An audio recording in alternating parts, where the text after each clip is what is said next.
I'd like to call tonight's Maui community meeting to order. I'd like to let the record reflect that today is Wednesday, May 6th, 2026, and it's now 6:08 p.m. Board Secretary Lehua, can we get a roll call vote, please? Trustee Ahuna. Trustee Akaka. Trustee Akina. Trustee Alapa. Present. Trustee Galutaria is excused. Trustee Lindsey. Present. Trustee Souza. Yo. Trustee Waihe'e. Present. Chair Kahele is excused. We have 7 trustees present. You have quorum. Malo Lehua. Aloha, everyone, and welcome to our Maui Island Community Meeting. This is our first of many Neighbor Island meetings for this year. This meeting can be viewed via live stream on OHA's website at www.oha.org/livestream. Before we proceed, the board needs to address a time-sensitive agenda matter at this time. The board has been advised that an issue has risen regarding the planned board site visit to the Pacific Missile Range Facility Barking Sands, or PMRF, on Kauai Island on May 14, 2026, that being next week. PMRF is a controlled access federal facility, and public access is subject to federal access and security requirements, including presenting government-issued IDs at the security gate. Because OIP guidance states that members of the public cannot be required to show identification as a condition of attending a regular public meeting under the Sunshine Law, the board needs to consider and approve holding the PMRF site visit as a limited meeting under HRS Section 92.3.1 that would limit attendance by the public due to the access restriction of the PMRF facility. Because the PMRF limited meeting was not included on tonight's agenda, the board must first vote on whether to add the item to tonight's agenda pursuant to HRS 92-7D. This requires a 2/3 vote of all members to which the board is entitled. For the OHA Board of Trustees, that means at least 6 affirmative votes. The proposed added item is discussion and board action on approval of a limited meeting pursuant to HRS 92.3.1, Pacific Missile Range Facility, Barking Sands, Kauai Island on May 14, 2026. Do any of the trustees have questions or comments regarding the proposed addition of this item to the agenda? Chair recognizes Trustee Ahuna. Thank you. I just wanted to let everyone know that there's a lot of military leases coming up, especially in 2028 through 2031. Pacific Missile Range Barking Sands is one of those missile ranges that their lease is up, and I want to make sure that we go visit that missile range and we see what we're dealing with. So I'm just hoping that everyone can okay this action item for tonight for next week's meeting. Thank you. Malo Trustee Ahuna. I will now make the motion. The chair will now make the motion to add the following item to the May 6, 2026 Maui Island Community Meeting agenda pursuant to HRS 92.7D. Discussion and board action on approval of a limited meeting pursuant to HRS 92.3.1 at Pacific Missile Range Facility Barking Sands on Kauai Island on May 14, 2026. Members, any discussion? Seeing none, Lehua, please conduct a recorded roll call vote. Again, this motion requires at least 6 affirmative votes. Trustee Ahuna. Aye. Trustee Akaka. Aye. Trustee Akina. Aye. Trustee Alapa. Aye. Trustee Galutaria is excused. Trustee Lindsey. Aye. Trustee Souza. Aye. Trustee Waihe'e. Yes. Chair Kahele is excused. We have 7 yes votes. Motion passes. All right. An action item is now being distributed for the requested action to approve a limited meeting for the May 14th site visit to PMRF. Mahalo Kanani for distributing that action item. Also available for review, it will be at the front of the table. When you entered, you can see our BSA staff out there if you want to review a copy. The action item is very similar to the one this board considered for the Pohakuloa training area site visit, also held as a limited meeting. We will now receive public testimony on the agenda item. Discussion and board action on approval of a limited meeting pursuant to HRS 92.3.1 at Pacific Missile Range Facility, Barking Sands, Kauai Island on May 14th, 2026. Is there anyone present who wishes to provide oral testimony on this item? There is no one signed up. All right, seeing none, mahalo. Sorry. Okay.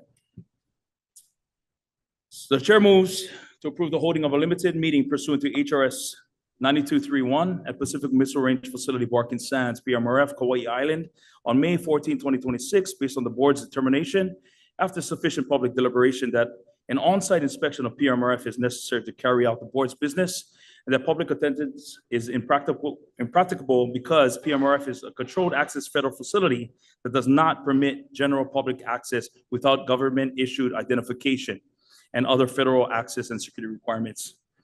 Approval will authorize staff to request concurrence from the Office of Information Practices, OIP, request a waiver of the video recording requirement under HRS 9231C, file the limited meeting notice and agenda, and take other necessary steps to hold the limited meeting in accordance with the Sunshine Law.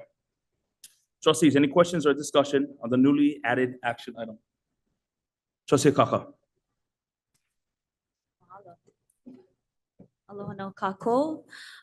In regards to this item regarding Waiapua'a, also known as PMRF, I think it's essential that Office of Hawaiian Affairs continues to advocate when it comes to the rights of our Native Hawaiian people, as well as the continued care to our Aina, as well as to our Wai there, as this is part of my understanding of part of our kingdom, crown, and government lands. Mahalo.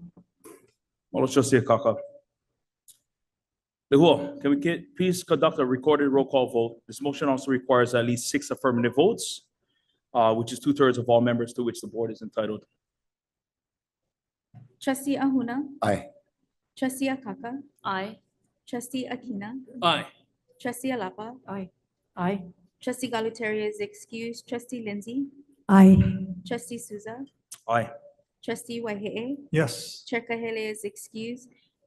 We have 7 yes votes, motion passes. Mahalo, members, motion passes. Staff is authorized to take the necessary steps to proceed with the PMRF limited meeting, the May 14, 2026. Limited meeting will not be held unless OIP concurrence is obtained before the meeting.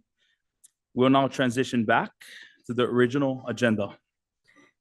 At this time, I would like to ask each trustee to introduce themselves and their staff. We're going to start with Trustee Ahuna. Aloha mai kako. My name is Dan Ahuna. I represent the islands of Kauai and Niihau. Today I'm actually by myself. I don't have any staff with me, but I would like to say that with me tonight is my mom, Napua Hauomalani, and this shirt is my son made this shirt for my mom, who just passed just recently. So I just wanted to add that. So I'm hoping for a good meeting, and I'm very happy to be here on the island. And I just want to say thank you to our Maui trustee, Carmen Hulu Lindsey, for taking us out on some huaka'is today. So thank you so much. Aloha. Mahalo, Trustee Ahuna. Trustee Ikaika. Aloha no, aloha pumehana. Mahalo no nui for joining us this evening. I'm Ikaika, and I'm honored to serve as your Oahu trustee. Mahalo nui to our island trustee, Maui trustee, Hulu Lindsey and her team, as well as all who made tonight possible. And a mahalo nui to all of you for joining us on this evening, so that it gives OHA the opportunity to continue to stay on the pulse of the needs and concerns of our community. So we're really looking forward to hearing your mana'o, to hearing what is working, maybe what not working so good, and how we can collaborate and work together on that. Joining me this evening is my kokua, Nathan Takeuchi over there, as well as my ohana, my husband Tyler, and our baby over there. Mahalo again for joining us this evening. Aloha no. Mahalo, Trustee Ikaika. Trustee Aquino.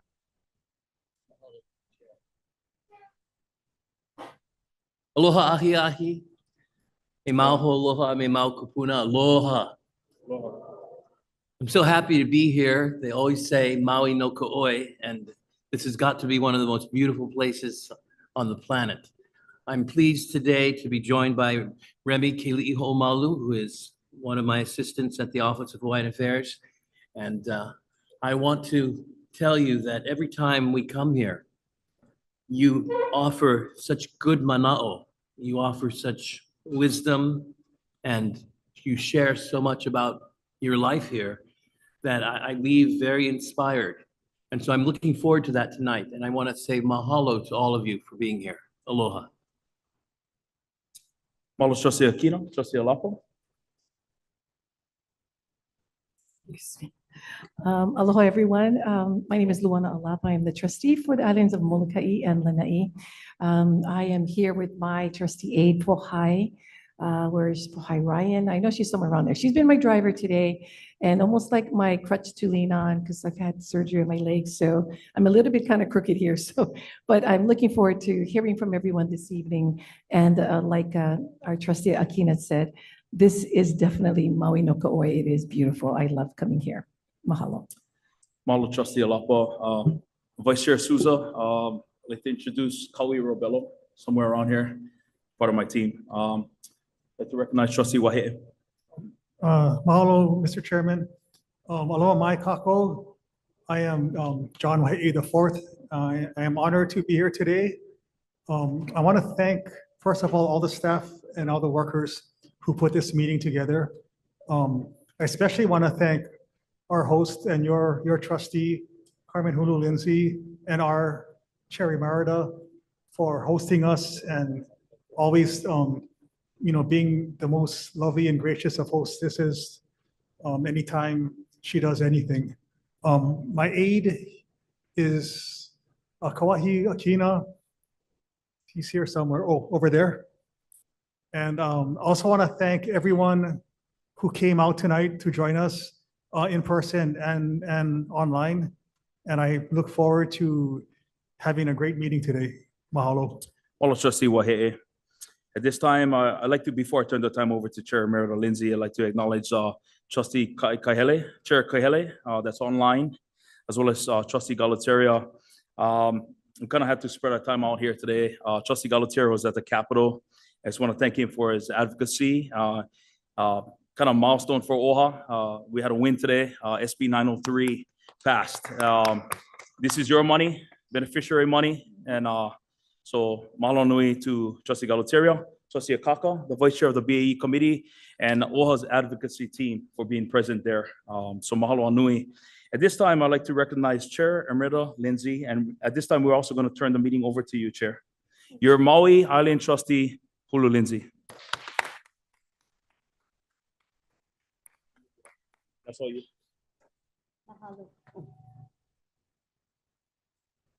Mahalo and aloha. Aloha. Thank you so much for being here.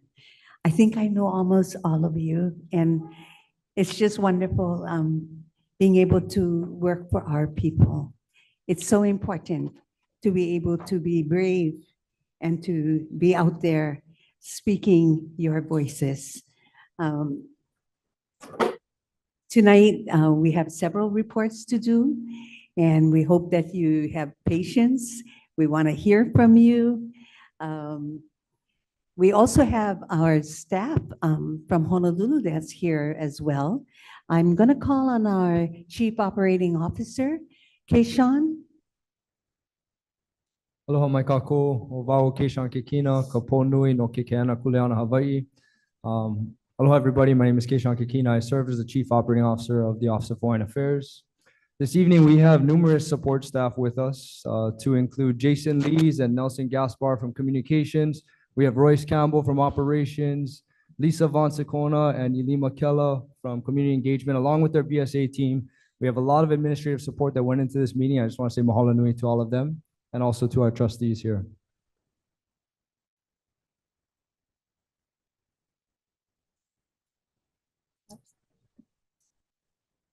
You can introduce your team.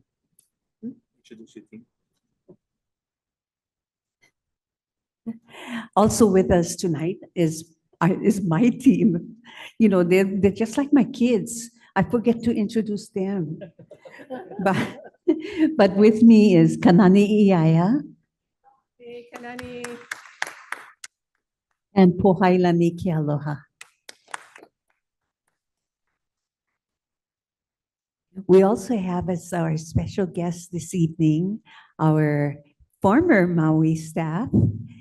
We have Roy Newton.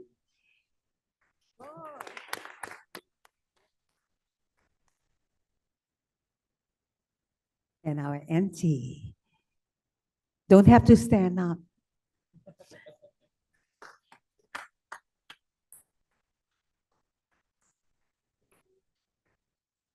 Thank you so much.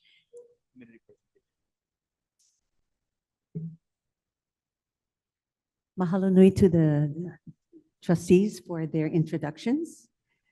Our next item is item number 3, status of OHA activities and Maui Island updates. Lehua, do we have anyone signed up to speak on item 3? No one is signed up to speak on this item. At this time, I'm going to call on Keishan Kikina for the status of OHA activities and Maui Island updates. Aloha. If everybody could turn their attention to the screen, please. We'll be going through some slides as an executive overview and briefing of the activities here on Maui. And next slide, please. What you're seeing here is OHA's 15-year strategic plan. It has 3 foundations. It speaks to ohana, family, mo'omeheu, culture, as well as aina, speaking to both land and water, our mountains and our oceans. It then cascades into 4 pillars. 1 being educational pathways, 2 being health outcomes, 3 quality housing, and 4 economic stability. I'd also like to preface that this plan is currently being redeveloped and reassessed at this time. Mahalo. Next slide. So in total, there have been around $4.2 million allocated and actually touching the Maui Mokupuni. And this was dispersed to 9 grantees. Next slide, please. The $4.2 million were basically both the grants that were exclusive to Maui as well as those that were Paʻina wide. Next slide.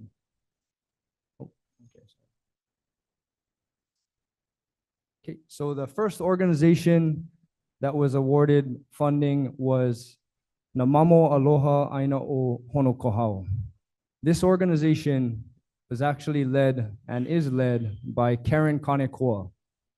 She also serves as the kahu of Ahapunaleo o Lahaina. During the Maui wildfires and after the devastation, Karen opened up her family's land to all of the keiki at Punaleo as well as their ohana. And not only were the ohana able to continue learning with their keiki and growing in that regard in a fully immersed Hawaiian language setting that was outdoors and also included traditional practices, but they were also able to start the healing process, the long healing process through engagement with the Aina. The second organization is Maui Hui Malama. And the project was breaking barriers and creating connections to education, careers, and culture in the amount of $410,000. This organization was founded in 1973. It's a nonprofit organization that serves Maui County and provides holistic educational services to Native Hawaiian youth aged 5 to 24. Basically, this organization engages these youth, these OPO, in their time of need throughout this stage of their life. They provide all types of services, including one-on-one coaching. Next slide, please. The third organization is Maui Nui Makai Network. The project is Maui Hikina Huliamahi. It's a community-led marine area planning in East Maui, Hawaii, and they were awarded $200,000. This organization focuses on the East Maui all the way to Kaupo districts, and it's all about marine management. The project aims to develop 5 marine management plans across 60+ miles of coastline by incorporating indigenous knowledge and traditional perspectives. Essentially, this program focuses on Ike Kopuna as well as Ike Hawaii, and they go throughout the Paʻina to learn lessons, learn ha'awina from those kupuna, and try to integrate them into this marine management plan. Next slide, please. Okay. We also have our Hoʻakoʻakoa Maui sponsorships and loan funding highlights. Basically, the Office of Hawaiian Affairs invested around $37,000 through Hoʻakoʻakoa Lahui event sponsorships to 3 events held on Maui. As far as the loans, 8 new Native Hawaiian Revolving Loan Fund customer microloan programs have been initiated and totaled around $200,000. Next slide, please. The 3 events that were hosted on Maui included the Festivals of Aloha, Papa'ola Lokahi, and the Pacific Whale Foundation. Next slide, please. There have also been numerous research and evaluation activities that have taken into account po'e on Maui that live here. And they have helped to inform the MIMO strategic plan and also the district data for state legislators and our genealogy workshop, which was held last night, and we had over 40 attendees. We actually had to find a new venue. That's how engaged Maui has been. Next slide, please. This is a continuation of our research systems activities. Basically, it's a collection of interesting data, the amount of clicks that we have, and the usage of our systems to include the Papakilo Digital Archive, the Kipuka GIS system, and the Native Hawaiian Data Book. Ki'iakaho. Also, as everyone here probably knows, the Kana'aho Maui Wildfire Relief.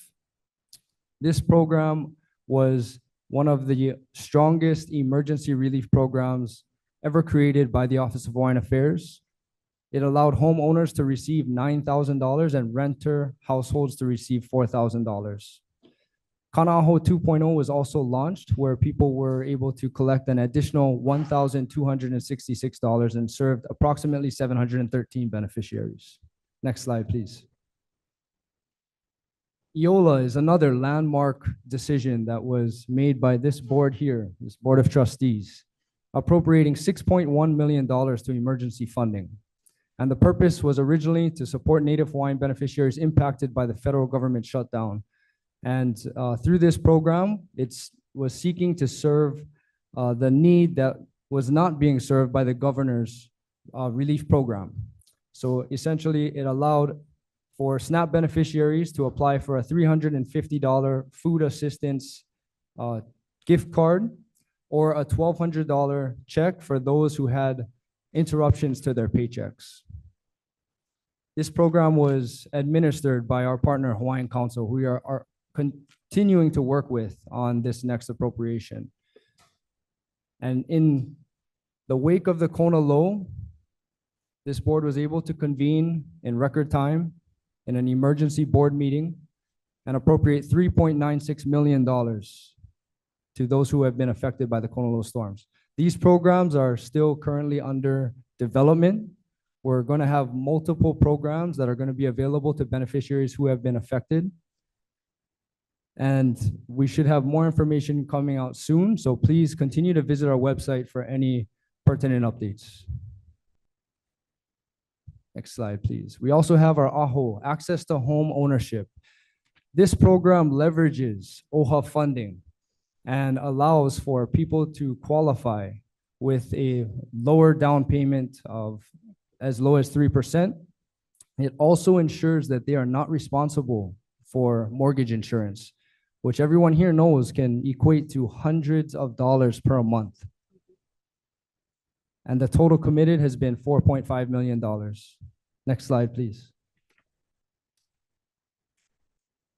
This military lands lease slide, we're going to skip over. Trustee Hulu Lindsey will be giving an extensive presentation on that. What's important to note there is that OHA stands as a trustee of those lands, and it has a fiduciary responsibility, and it's at the Pakaukau for a reason. In these last 2 slides depicted here, we have the BOT site visits from June 2025. Next slide, please. And lastly, the distribution of a check from Chair Emerita Hulu Lindsey to Maui Grassroots Collective, as well as her speaking on behalf of the Office of Hawaiian Affairs, giving more information of our Kana'aho program. That concludes the updates for the island of Maui. Mahalo.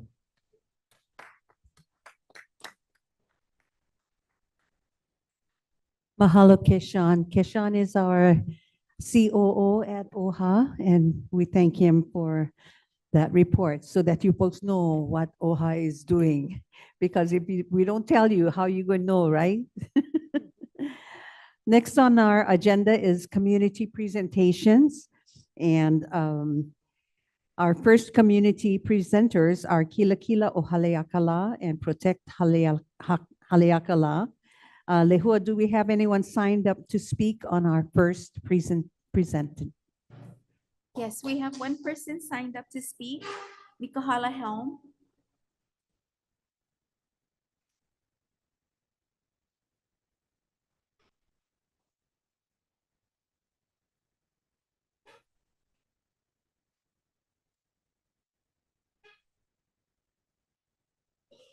Aloha kako. Aloha.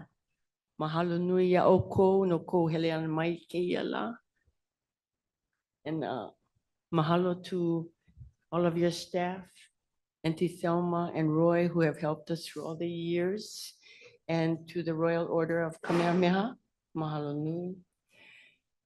My name is Mikahala Helm, and I just have a short thing to say. Actually, Kahele Dukelow is here for speaking, for explaining what's happening for Kilakila o Haleakalā and Kako'o o Haleakalā. Here's what happened. My name is Mikahala Helm. I am a Hawaiian born and raised on Maui, and here today because we face a serious threat to Haleakalā. This is a threat to our people, to our Hawaiian culture, because our kuleana is to protect this sacred mountain. Now, this is dated October 12th, 2006. So this is when I testified before the Maui County Cultural Resources Commission, when we were fighting the construction of the solar telescope, which was called at that time the ATST, and has been changed to Daniel K. Inouye telescope, which they put up.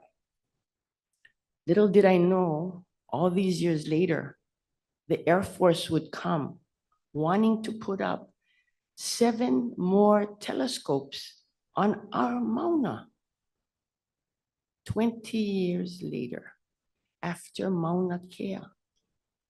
And so we are here to thank you, basically, for your support in the past. And to ask, well, I want to thank you too for your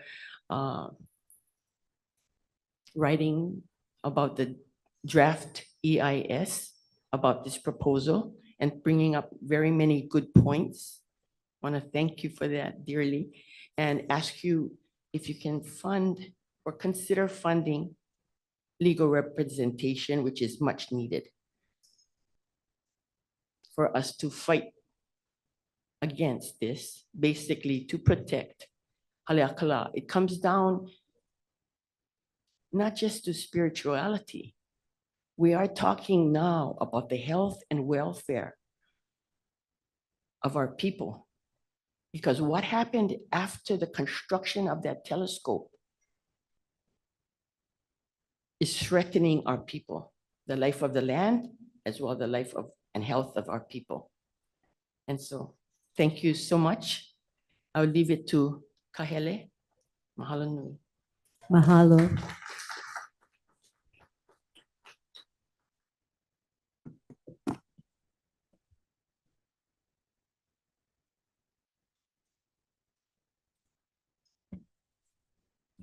Auhea o kou, e ku'u'i'o me ku'ukoko, ku'ulahui aloha. I ike ia no o kou he Hawaiʻi, i ke ano o kou malama pono ana i ka ʻaina o kou kako mau kupuna. Kahi a kako e noho nei. Aloha kako. Aloha. What I said was, where are you, my people, who share my koko, who are from this land, who know that we are Hawaiian, we are a lahui by the way we treat our aina and the way we live in our place, where our ancestors have been for thousands of years. O wau o Kahele Dukelow, he kupa, hanai ia, hanau ia, hanai ia, kula ia no ma Maui nei. I'm a kupa of Maui, born and raised, educated here. I'm a part of our community, and I stand before before you here today to ask for your support for the continued fight, and I'm going to call it a fight because it is a fight, it's a struggle, to protect Haleakalā. This is just one of many struggles that we face as Hawaiians, and I know you guys know this. But at this time and place, this is what we need. So Kilakila o Haleakalā is a saying, right? We've all heard it. What does it mean? The majestic Haleakalā.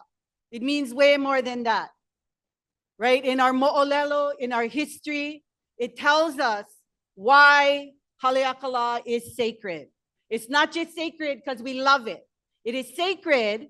Our sacredness is developed through our practices, right? The need to protect our aina, our watersheds, right? Vauakua is there so that we as humans do not impede on the sanctity of that place for our own good, so that we can continue to live where our ancestors have lived for thousands of years.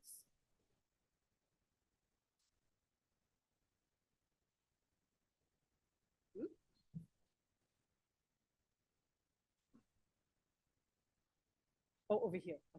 Okay. So here we are. The community has spoken out in opposition to the further desecration of Haleakalā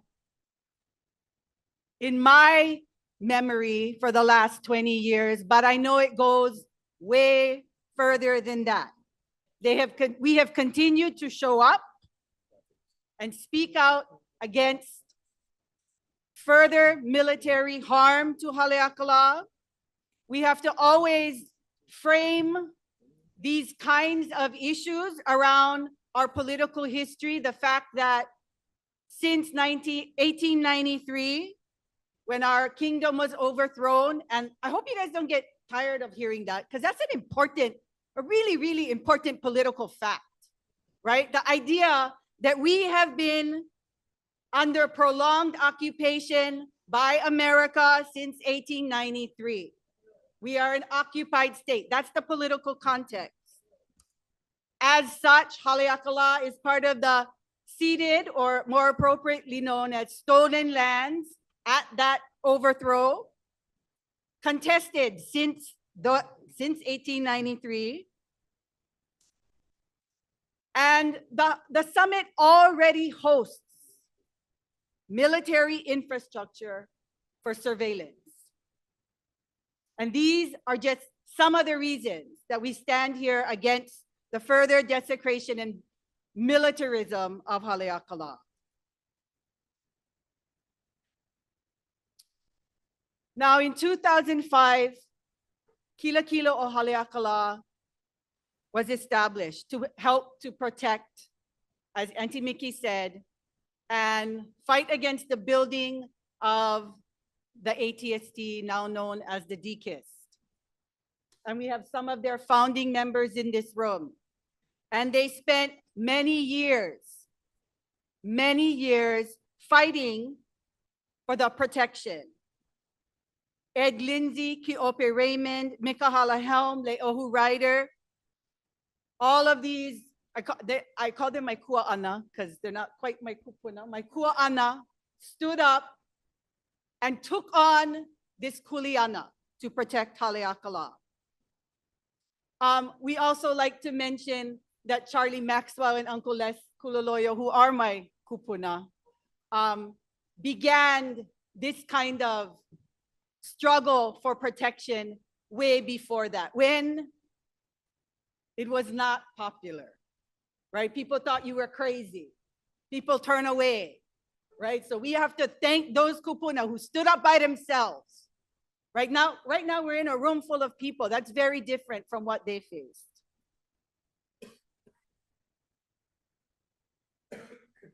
And we just want to honor some of their ki'i here of all those kua'ana and kupuna who paved this path for us.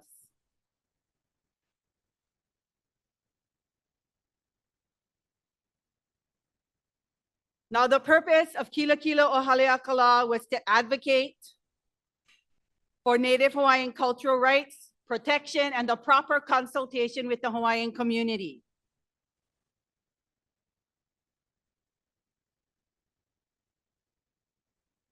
Kilakila became widely known from 2005 for filing lawsuits, right? Poking holes in any way, shape, or form that they could in order to stop them from building.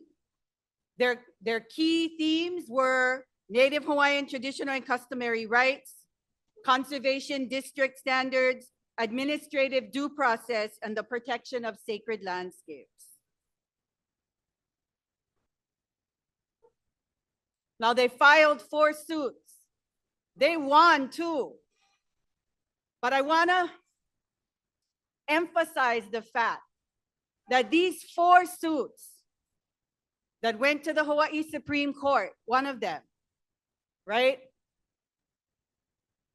This was a war against huge military pressure from America, from the United States, right? And you had these individuals raising money, finding lawyers, and consistently working, again, to find any loophole that they could find to stop the building of what is now standing on top of Haleakalā, the Dekist.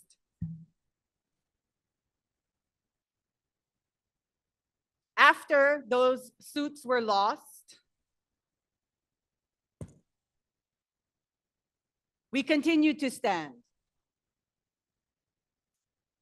And this was a new, well, not a new, just a different way to let our voices be heard. We had been in court, right? We went to every public meeting. You spoke up at every meeting and testified.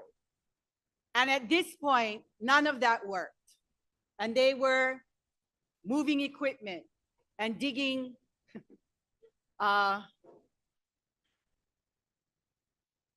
digging huge craters into the top of Haleakalā to build the 13-story telescope that exists there, the tallest building on Maui at this point in time, at the tippity top of Haleakalā. So we went into action to show our distaste for what they were doing. A lot of this kiaʻi work was being done at the same time as Mauna Kea.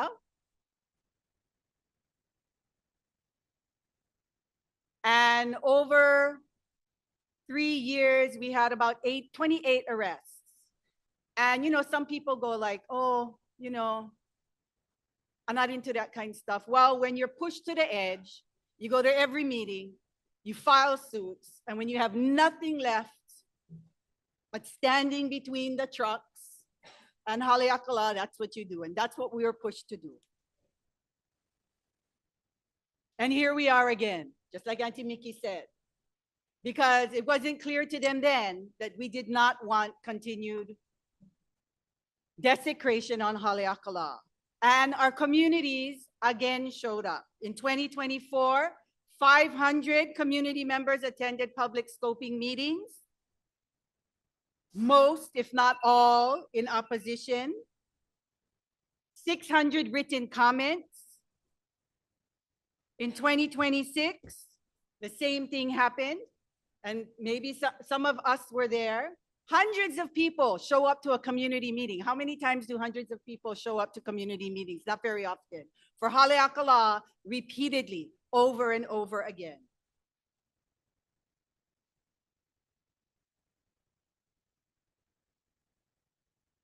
What is a little new is we also had the county council unanimously vote against the building of this telescope. So it's not just Hawaiians, right? The county council unanimously voted against the building of the Amos telescope.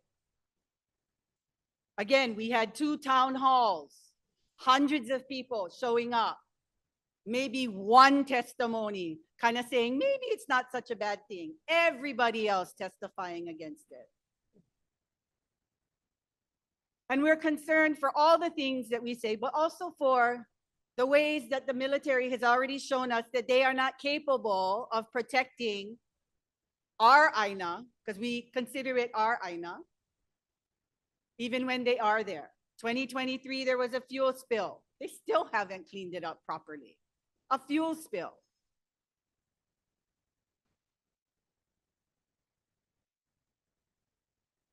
There's a pattern of military and environmental harm on Haleakalā, and we stand against it. We stand against the idea that it is needed for national security. And, you know, many of our testifiers at the hearings would say, we need protection from you. That's the kind of national security we need. We have pages and pages of environmental issues and effects that this particular telescope will bring upon our mountain again.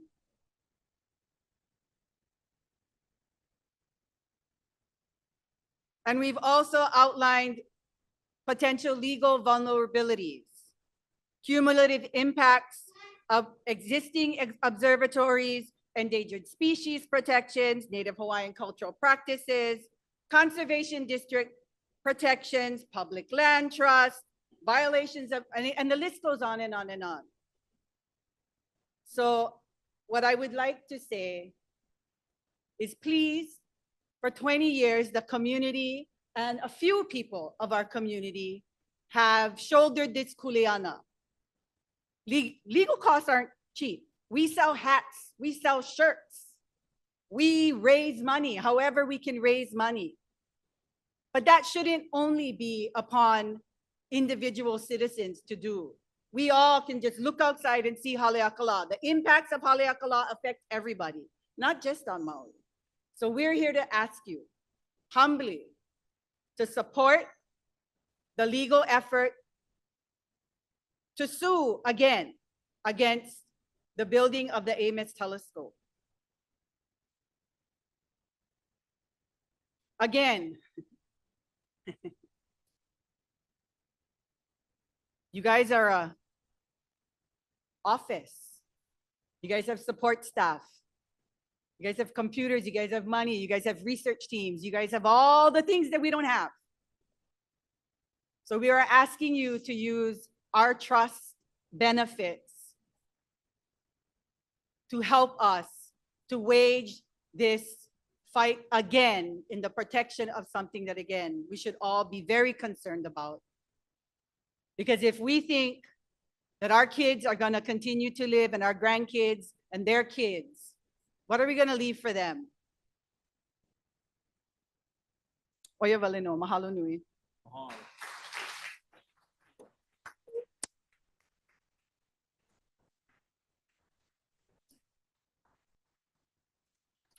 Mahalo Kahele.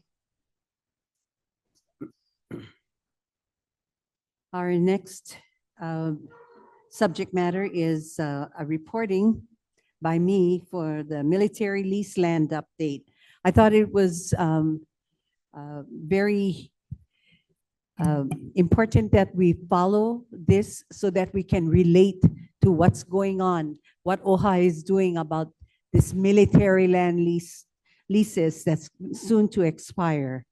Lehua, do we have anyone signed up to speak on our next presentation? No one is signed up to speak on the next item. Mahalo to Kilakila o Haleakalā and Kako'o o Haleakalā for kicking off our community presentations. Can you hear me? Mahalo.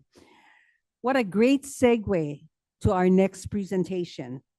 Tonight, I will share an update on OHA's advocacy regarding military lease lands in Hawaii. These lands are not just parcels in Hawaii. They are public land trust lands. I know with deep cultural, historical, environmental, and generational significance. OHA's work is focused on ensuring that Native Hawaiian rights, trust responsibilities, cultural stewardship, and the long-term future of these lands are fully recognized in every discussion about what happens next. Tonight, I will explain the permitted interaction group, which is called PIG, PIG, that the OHA Board of Trustees established to guide OHA's position on these leases. I will introduce the role of our technical advisors who bring expertise in law, valuation, culture, natural resources, military operations, public policy, and Aloha Aina stewardship. I will provide a status update on OHA's PIG activities from December through April. I will discuss OHA's advocacy trip to Washington, D.C. And finally, I will share clips on Congresswoman Jill Tokuda's engagement with military leaders and what that means for this broader effort. On December 15, 2025, OHA established a permitted interaction group, PIG for short, of trustees and administrative leadership to focus specifically on military leased lands. The purpose of this group is to allow OHA to move carefully, but also urgently. These leases are approaching expiration, and OHA must be prepared to take a clear, principled, and legally grounded position on behalf of the Lahui. The PIG was established to negotiate OHA's official position regarding U.S. military land leases scheduled to expire between 2028 and 2031. These involve lands used by the Army, Air Force, Navy, and NASA. The key point is this: these are public land trust lands. The United States, the state of Hawaii, and OHA all have responsibilities connected to these lands. Those responsibilities include fiduciary obligations to protect the interests of Native Hawaiians. So OHA is not entering this discussion as an outside observer. OHA is entering as a constitutionally designated advocate and fiduciary with a responsibility to ensure Native Hawaiian interests are not ignored, not minimized, or treated as an afterthought. This aligns with OHA's recent internal advocacy framing, including the need for OHA to have a direct role in decisions affecting military leased lands and to ensure Native Hawaiian interests are formally included. This slide identifies the major leased sites and their expiration dates.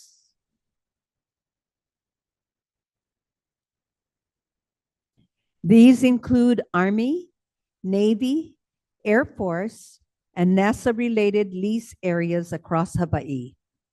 For Maui, it is important to understand that this issue is statewide, but it is also deeply connected to each island's experience with military land use, access, cultural practice, environmental impacts, and the long-term disposition of Aina. This map shows where live fire training is designated across 3 islands. 3 sites on Kauai, 4 on Oahu, and 1 on Hawaii Island. This visual helps us understand the scale of the issue. We are not talking about one isolated lease or one isolated installation. We are talking about a network of military use across multiple islands, involving lands and communities with distinct histories and impacts. Each area has its own cultural, environmental, legal, and community context. We cannot accept a one-size-fits-all approach. OHA also convened technical advisors to support this work. They meet formally each month and bring expertise across multiple areas, including negotiation, valuation and appraisal, law, litigation, cultural and natural resource policy, military experience, political science, public policy, international law, history, academic research, kia'i and aina stewardship, and the next generation of Hawaiian leaders. The advisors include the names you see on this slide. Their role is not to replace community voices. Their role is to help OHA ask the right questions.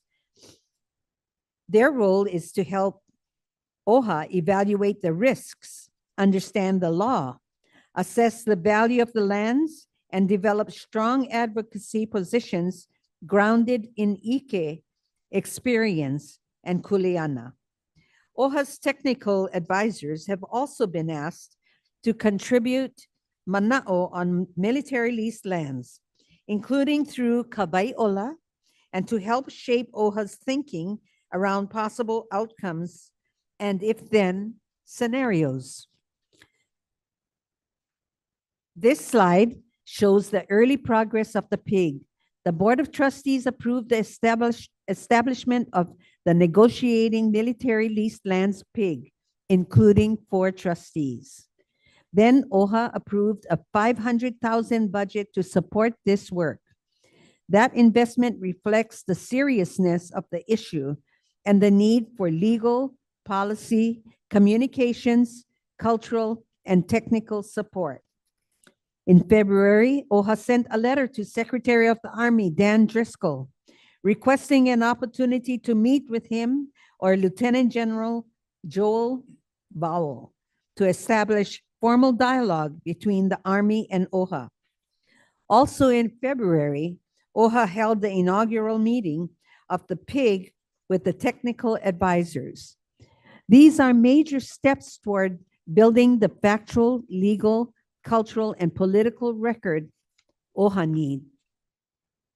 After OHA reached out to the Army, Assistant Secretary W. Jordan Gillis responded that the Army would engage with OHA through the Governor's Advisory Committee.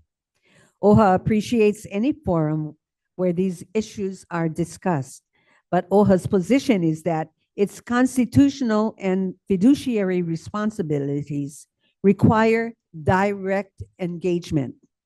OHA's kuleana cannot be fully satisfied through another body speaking for us. The PIG also held its second meeting with technical advisors. Technical advisors contributed to kawaiʻola, including Dr. John Osorio's cover story, Hawaii Can Do Better, and the article, Expiring Military Leases, The Law is on Our Side, by Kaululuʻuai and Mahina Turior.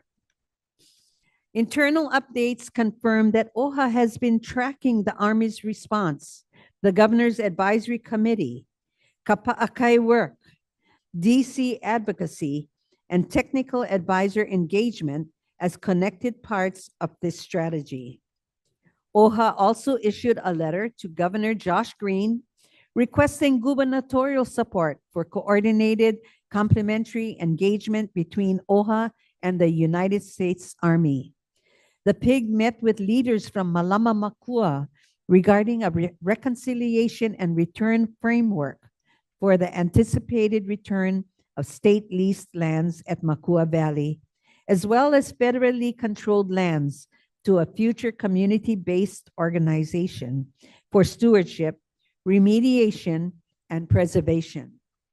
OHA then held its third meeting with the technical advisors, and in April, an OHA delegation traveled to Washington, D.C.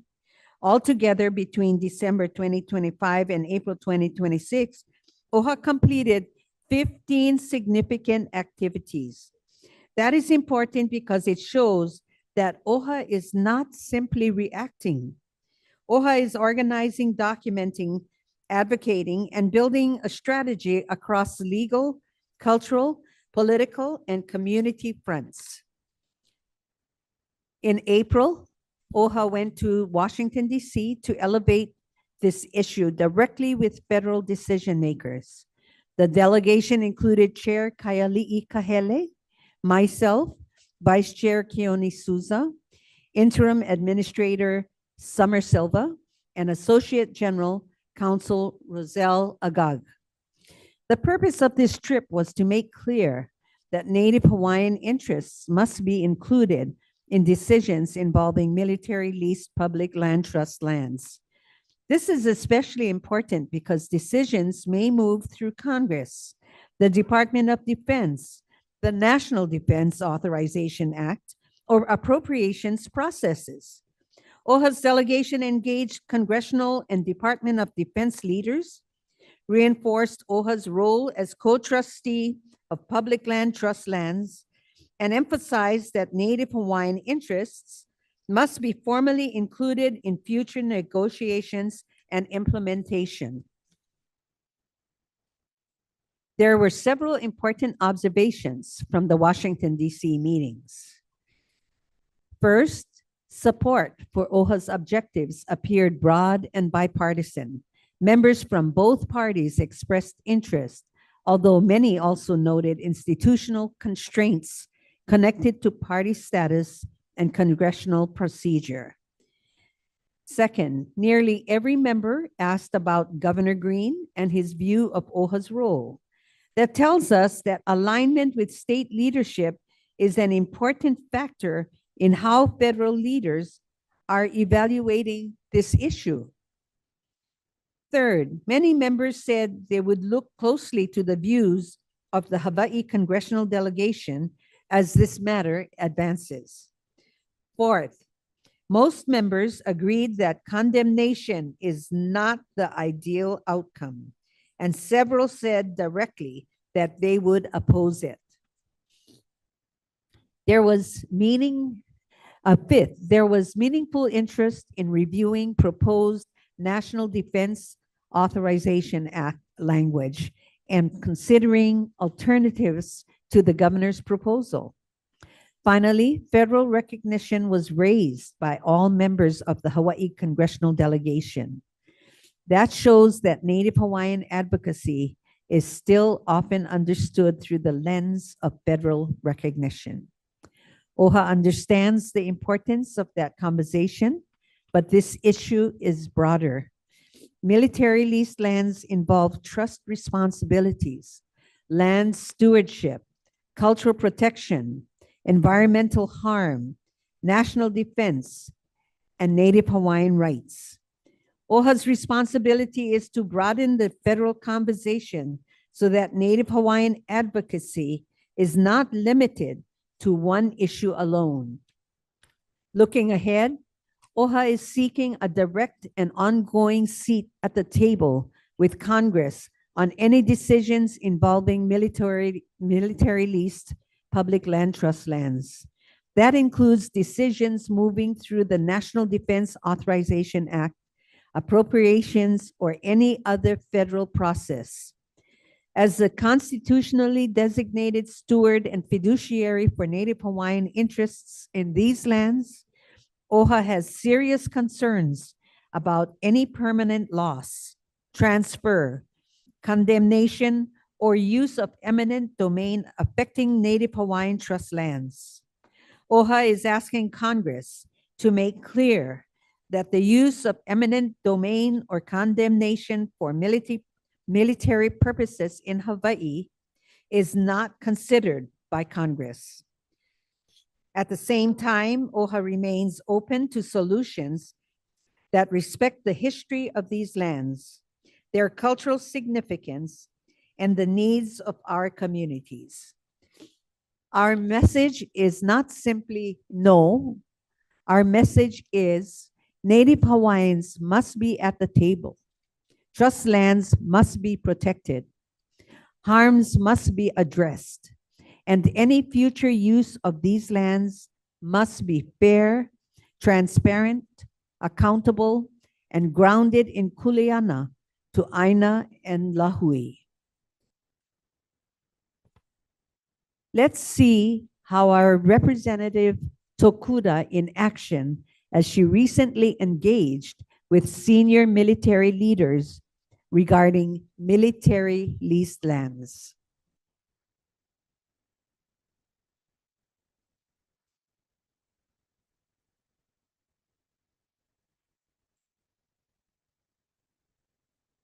Public trust lands that the Admissions Act dedicated to the benefit of Native Hawaiians. These are ceded lands. They're held in trust. Knowing this, who needs to be at that negotiation table in order for us to seek this consensus, this positive resolution that you'd like to see? All parties with a stake should be a part of the Do you process. think Must Native be. Hawaiians have been at the table? Do you think their voices, their perspectives, their historical trauma, has that been at the table? Has that been part of the negotiations? I know that U.S. Army Pacific is very respectful of those traditions. Very respectful. Well, have they been at the table? I'm sorry, I'm not a party to the negotiation, as you well know. But knowing what you know living in Hawaii, knowing the importance of making sure people are not just present, but they're engaged, their perspectives are actually heard and included, do you feel from everything you've seen so far, and most of that is just what we read in the newspaper, do you feel Native Hawaiian voices, their shared history, their connection to the Aina, do you think that that has been a part of anything we've seen so far in relation to the lease negotiations? I think we can work harder at it. Absolutely. I think we have to do a lot better.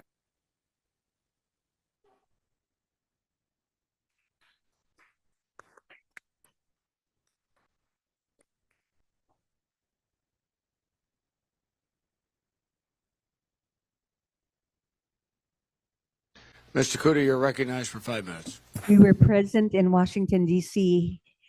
for the second testimony that Representative Tokuda did, and we were so proud of how she defended our Aina. Mr. Kuda, you're recognized for 5 minutes. Thank you, Mr. Chair. General Lanive, do you know how many months there are between now and August 16th, 2029?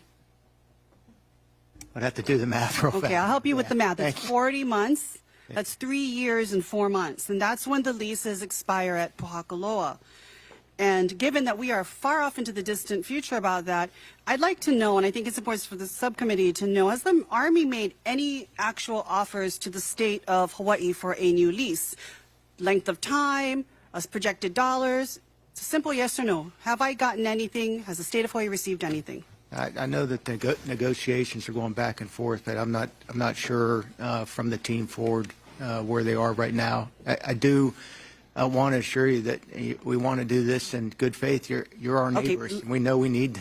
I know, and I appreciate that. Good faith doesn't mean ramming condemnation down our throat or holding it over our head as well. I can tell you that publicly there has been no offer, no discussion of an extension of a lease at all or renegotiation of a lease, no dollar amount. There is nothing in this budget that you're putting forward to even indicate that it would have been a consideration to provide a financial offer for a lease renegotiation for Pohakaloa. There is nothing right now. We are 40 months away from the expiration, given the prematurity of even talking about eminent domain, even threatening condemnation on a state and an indigenous people that has already sacrificed more land and spilled more blood as members of the armed services as well.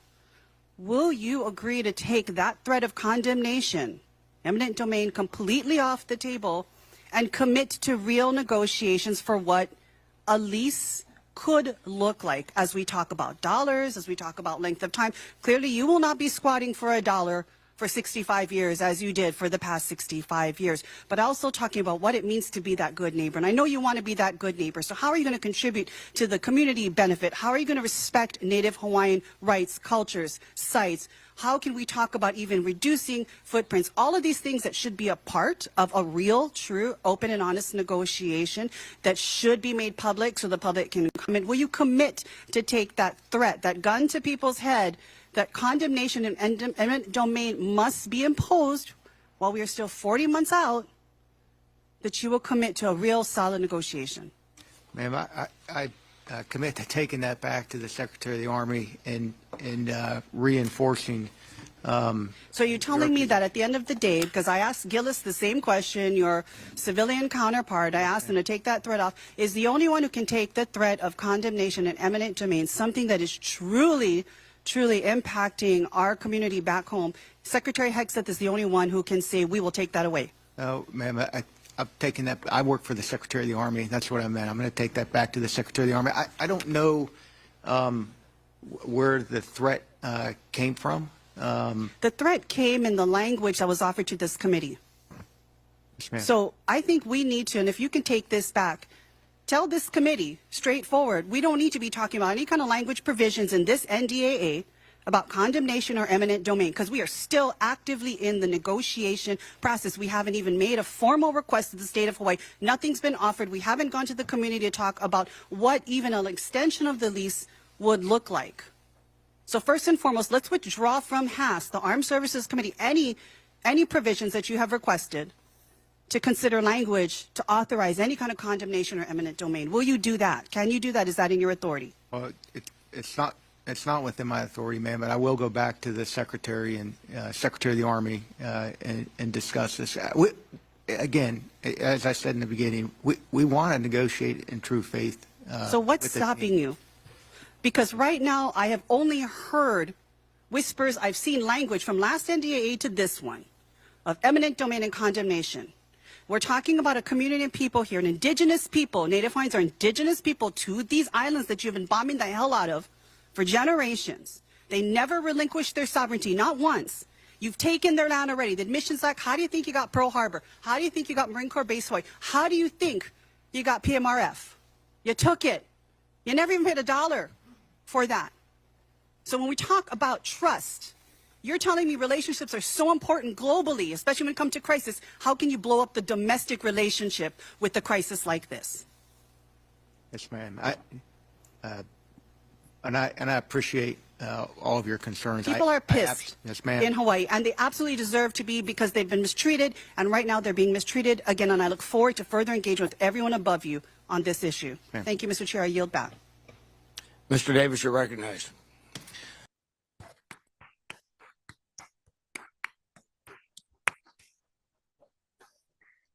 I wanted to show you those clips because I was really surprised and happy that we have such a fighter in DC. I mean, she's so bold and very aggressive. We should have all 4 of them like that.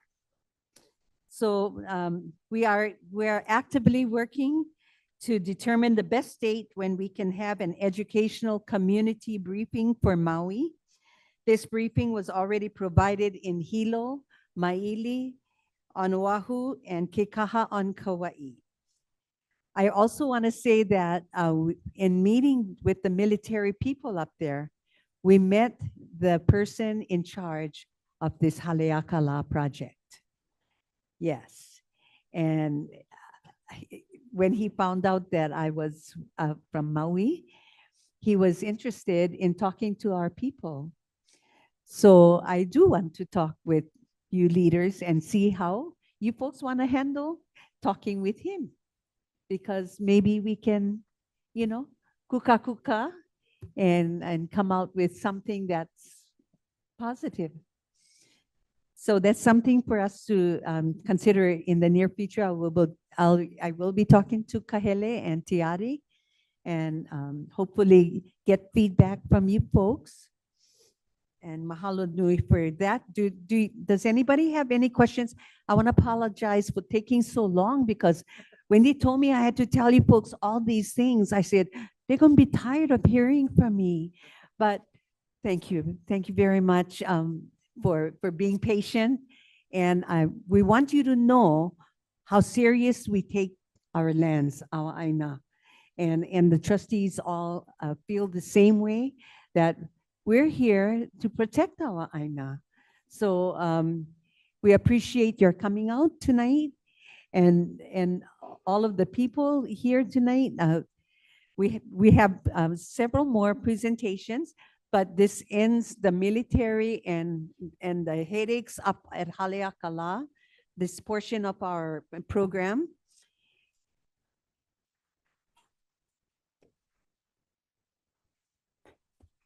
Do you have any questions before I move on? No? Oh, mahalo. That means I did talk too much. Okay, well, we're going to move on to something maybe more pleasant. Maui Nui Botanical Gardens is going to be our next presenter. Lehua, do we have anyone to speak up on our next presentation? No one is signed up to speak on this presentation. I want to introduce Ikaika Nakahashi. Aloha kako. Aloha, I'm Chris Ikaika Nakahashi, originally from Haiku, Maui, and super honored and blessed to be here amongst great community leaders and amongst the OHA trustees. Thank you so much for having me. Tonight, I'm representing the Maui Nui Botanical Gardens. I'm their board senior vice president. I'm a volunteer member there, and I'm trying to rack up my hours to hopefully get volunteer of the year, but there's a bunch of other great people there, but I'm going to share a little bit about the garden. I'll try to keep it short and sweet. There's a lot of great topics tonight. I'm really honored to be here. And then we have our website up there, mnbg.org, Maui Nui Botanical Gardens.org. So if you want to learn more about our programs, upcoming events, how you can volunteer, how you can donate, how you can participate, how you can partner, check it out. But so today I'm focusing on the garden, and with this laser, so the Maui Nui Botanical Gardens, if you're from Maui, it's the old zoo. So if you're an old-time Maui person, the old zoo, which we were lucky to take it over, and it's owned by the County of Maui, and we're leasing from them. And it's the old zoo, and it's in the red area, just makai of the War Memorial parking lot, or over here, Mauka of UH Maui. Thank you. Okay. Down. Okay. All right. So these are some of the things I'm going to talk about. I'm going to try to be brief, but short and sweet, and buckle up for this ride. Okay, so Mo'okuahau Foundations, we are really lucky and blessed to have an awesome kupuna, Renee Silva, who was an amazing person who helped to start the Maui Nui Botanical Gardens, and he was very instrumental to planting native plants, encouraging people to use native plants to protect the Aina. And if you look at that picture up there on the top right, you'll see there's a picture on the left that's black and white. I believe that's the early 80s. And then if you look at the picture on the right, that's from last year. So you can see those little tiny lolu palms. I don't know if you can see it, and now they're way bigger. But thanks to Renee and Ollie Dons, that's a picture of him, and he's a kama'aina from Paʻina. But mahalo Renee for paving the way for the Maui Nui Botanical Gardens. Okay, so the Maui Nui Botanical Gardens, it's more than just a garden. It's a place of Hawaiian culture, Hawaiian plants, a place of gathering. We have many cultural workshops, a place of healing, a place of gathering. We're really lucky that a lot of Native Hawaiians are able to access the botanical garden and utilize the plants, and also other community members, but a super special place and very special. Up there, we have our vision and mission and kind of our guiding values, which is Oia I'o, Malama, Ho'ola Ho, and Ho'onawa'o. Okay, so quick tidbits how it relates to OHA. So in 2025, we had roughly 20,000 people visit the garden. That includes events, workshops, school groups. Approximately of the 20,000 people that visit the botanical garden, 78% were local residents.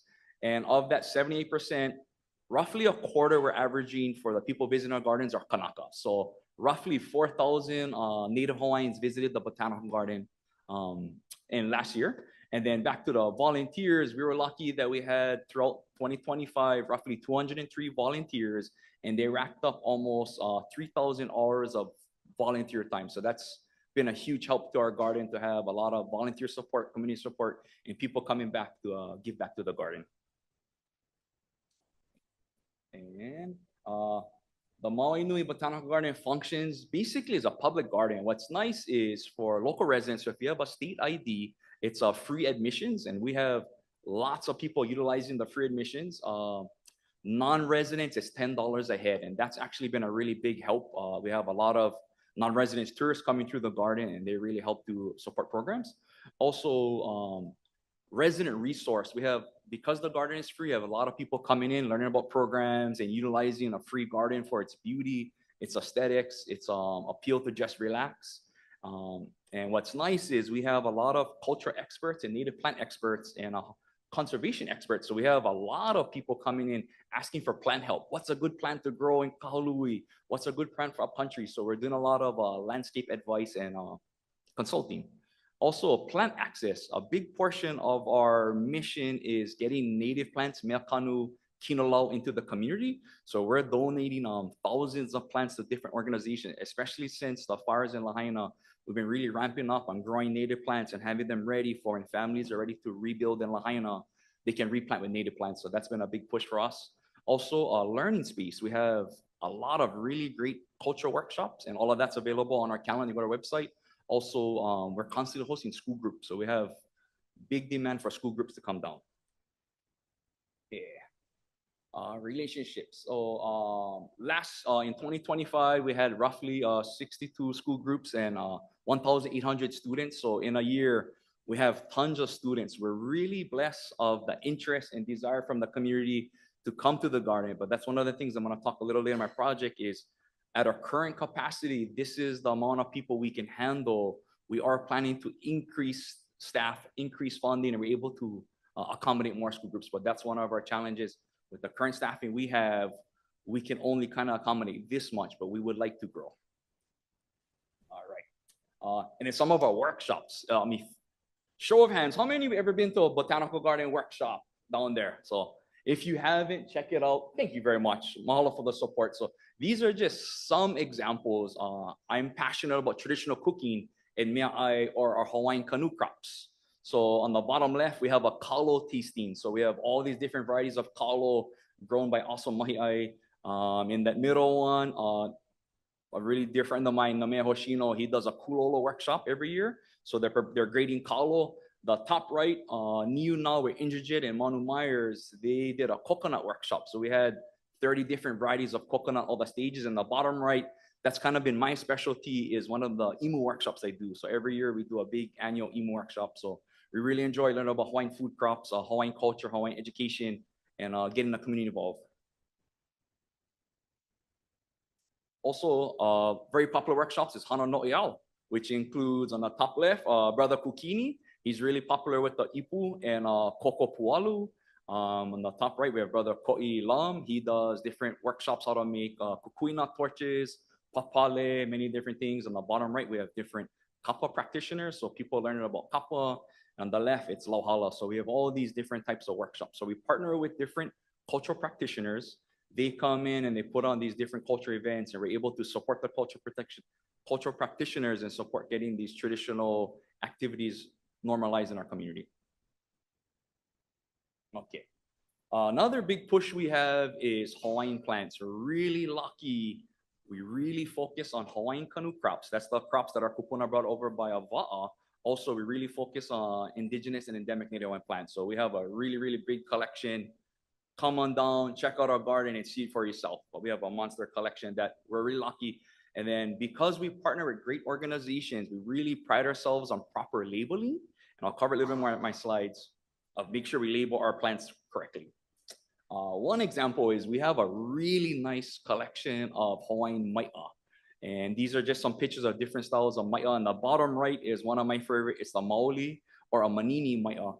But we have 14 Hawaiian varieties of mai'a, and we were lucky to have them identified. So if you come down, you actually can see them and see the proper labels.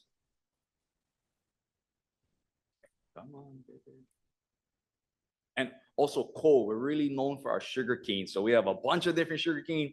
If you haven't had a sugar cane tasting, you need to come on down, let us know. Let's set up one of those. But we have 42 different varieties of sugar cane, and really, really fun and exciting, especially for students to taste different ones. It gets a lot of students excited about sugar cane. And ava, really, really important. One of our most sacred plants, a really, really awesome ho'okupu. But we've been lucky to partner with great people, especially like Kaiana Rano's up there and doing different ava workshops. So if you want to learn more about planting ava, buying ava to plant, buying ava to drink, come on down and let's talk stories. But that's one of our workshops we're very proud of. Also, the uwala, sweet potato. We have a really nice collection of uwala and sweet potato, and we're trying to raise more awareness for more local people to grow Hawaiian sweet potato because it's such an important food crop. Okay. And then kalo. I'm really thankful to Namea Hoshino. He has been instrumental in helping us to gather our kalo. So we have 73 varieties of kalo, And all of them are identified and keyed out and really well done. And in the mail, we try to do it at least once a year when we harvest kalo. We have lots of huli. So we're constantly giving away huli to people, and we really stress the importance of growing Hawaiian kalo and the importance of making sure they're properly labeled. And then also we're GMO free. And then other stats about the things we do. Last year, we donated over 3,000 plants, and we really make a big push to get plants to come people, and we give them away free because we realize it's a huge barrier for people is plants can be expensive. So we grow a lot of really beautiful plants in our nursery, but we give away thousands of plants a year to different school groups, education groups, culture groups. Right. And then another cool thing we do is we're ramping up our seed collection. A lot of people are looking for native plants, but we really take pride and put time into collecting seeds in the wild. We keep track of the labels. We make sure the lahaina plants are labeled different from the hana plants. And then we have a seed storage. So you can see these pictures here in the middle. These are different seeds that's being cleaned. And then we'll put them in these silver bags to seal them. And then they can be stored. Because the idea, like similar like lahaina, we gather seeds from all over the island and we can put them into basically deep freeze storage. So if an area is disturbed or damaged, we can reintroduce them. Or a lot of families right now aren't ready to plant at this moment. So we can gather seeds and store them. And then when the families are ready, we can then germinate them in our nursery, grow them out, and get them to Kanaka. So this is a really important project that we're doing. And it's really powerful, especially for places that had fire damage or flooding. You buy time to get the plants when you're ready versus getting stuck with plants now and you're not ready to plant. Alrighty. So needs, we have some big needs. First off, we've been really successful with the support and the funding we do have, and the staff we have, amazing staff. But if you're to ask what do we need, we really need more staff to do more work. We're a 6-acre garden, and just weed whacking a lawnmower and a care for a 6-acre garden is a tall order. So that's something we're always looking for additional help to add more staffing so we can continue to do the great work that we do. So if anyone was like, how can you help the garden? We're always looking for funding for staffing. Also, when we do have positions open, we're always looking for great people to come and work for us. Number 2, we get constant questions about what is a good plant, which kalo tastes the best, what's the best kalo for kulolo. My aina had on big erosion, what should I plant? So we do a lot of fielding of questions. So we do a lot of landscape consultation. It just takes a lot of time because we'll help some people for half hour, an hour, the work still got to get done. So that's another big capacity that we're trying to develop is getting more positions, especially focusing on education. That when people come in, our education specialists can help them to like, what's the perfect plant? What's the perfect kalo? What's the best abo? But that's another one. We're always looking for additional funding to help. So if anyone's like, how can you help the garden? We're looking for funding to expand our educational programs. Okay. And the third one is, this is the one we would be super open to talk more at OHA. So if you ever been to the Botanical Garden, we have these 5 huts. They used to be old zoo enclosures. And currently right now, we're in talks with some agencies about repurposing these huts. And they're small. They're about 9 feet by 15 is the singles, 19 feet by 15 feet is the doubles. But we would like to repurpose them. But we're trying to figure out what's the most appropriate way to use them. What we're considering at this point is turning each one of them into different growing zones. So we might have an area that's designed for lahaina plants. So around that hut will be lahaina plants. Another hut area will be like East Maui or country. That way, when you come to the garden, you're like, what plants grow best in lahaina? We'll kind of have an area to showcase. So that's our current proposal, but we'll be open to work with OHA if you have any mana'o or thoughts on what are a really good use for these huts to benefit the community that helps OHA's mission, that helps our mission. We're open to talking stories. Also, basically with more funding, more support, we can do way more things for the community. We're really proud of what we do, but again, with more funding, more support, we feel we can do a lot more. And as we wind down, we have a bunch of really awesome events that we partner with. So you can scan that QR code to go to our calendar. But we're really proud to be hosting Ho'omau, which is one of the largest Hawaiian language education events on Maui. So our garden is really passionate about supporting Hawaiian language education, Kaiopuni and Punana Leo.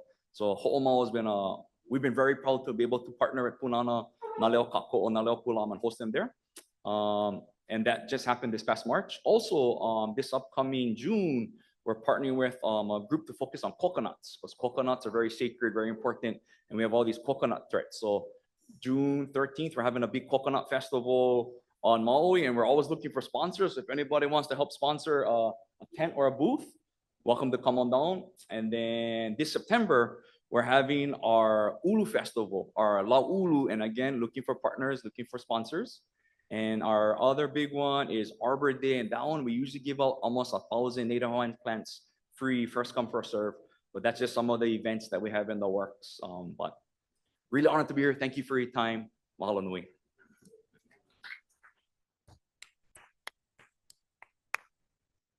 Thank you, Ikaika.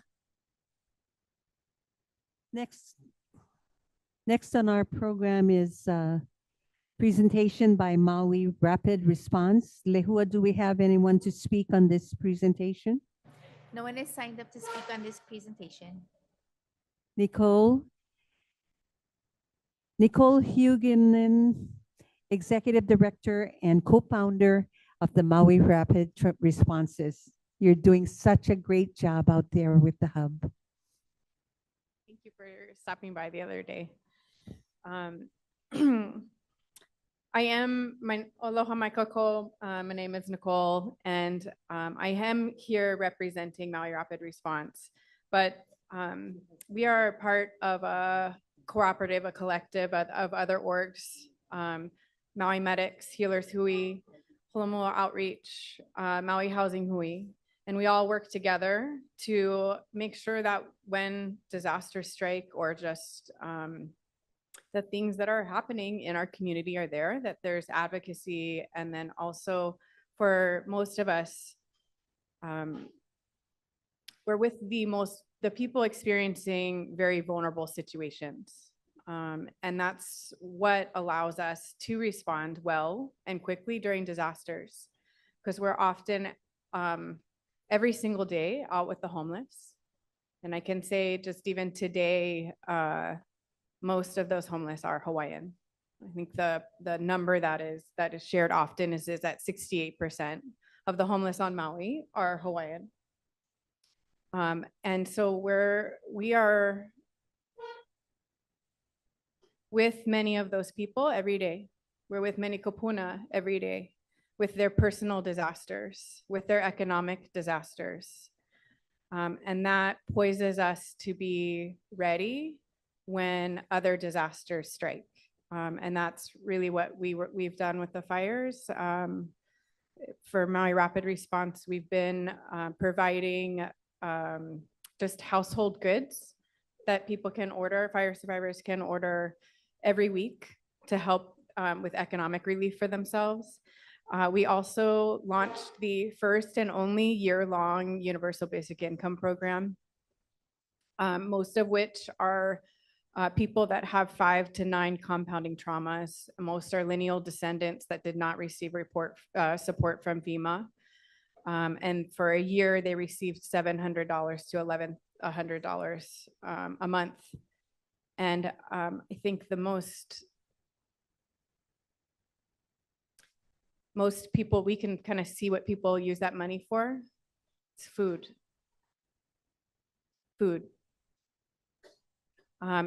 And when we ask them what a consistent support, not just like a one-time check, what that does for them, the 78% of them have said that it increases their mental health, that they're no longer making decisions for themselves in their ohana out of survival mode. They can actually make decisions for themselves and how they want to build their lives. And I think I wasn't sure if it's fire stuff, and I came here to share about the storms, but I felt really called to share that because when people know that they just have a little bit more that they can utilize and it's consistent, they know they had a year, that made a difference, a real difference in their mental health and their survival mode. And so we're looking to continue funding that program. And then for the storms, there's several people in this room, Shannon, Kai's helped a lot too. we respond and we listen. We're out in the community, we listen. So we've been able to support 600 ohana with the Kona low storms, with the hub that we have. We actually just have a big warehouse now at this point. Of those 600, there's about 132 that are what we call extremely vulnerable. And 65% of those are Kanaka, meaning that like they've got, and 20 of those, 20 ohana lost their homes in the fire and also in these past storms. And so we're responding to that. We respond with the medics. They provide lomi lomi and acupuncture, talk story. We have Holomolar outreaches out in the streets and out in the community with us. I'm out in the community every day. I would have had a PowerPoint, but about 12 hours a day, I'm in people's homes, just sitting with them, helping them fill out their FEMA forms, or helping them be okay with filling out FEMA forms, and that sort of thing. So we just really thank you for inviting us. Thank you for supporting us. And through the fires, I actually remember Keone when you showed up at our hub during the fires here as well. So mahalo to you all, and also here to answer any questions.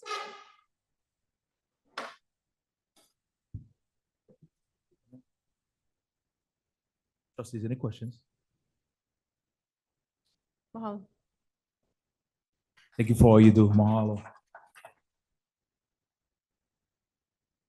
Next on our program is Sovereign Council of Hawaiian Homestead Associations, Kainoa MacDonald, Council Member for Mokupuni of Maui and Lānaʻi. Lehua, do we have anyone signed up to speak on our next presentation? No one is signed up to speak. Ole.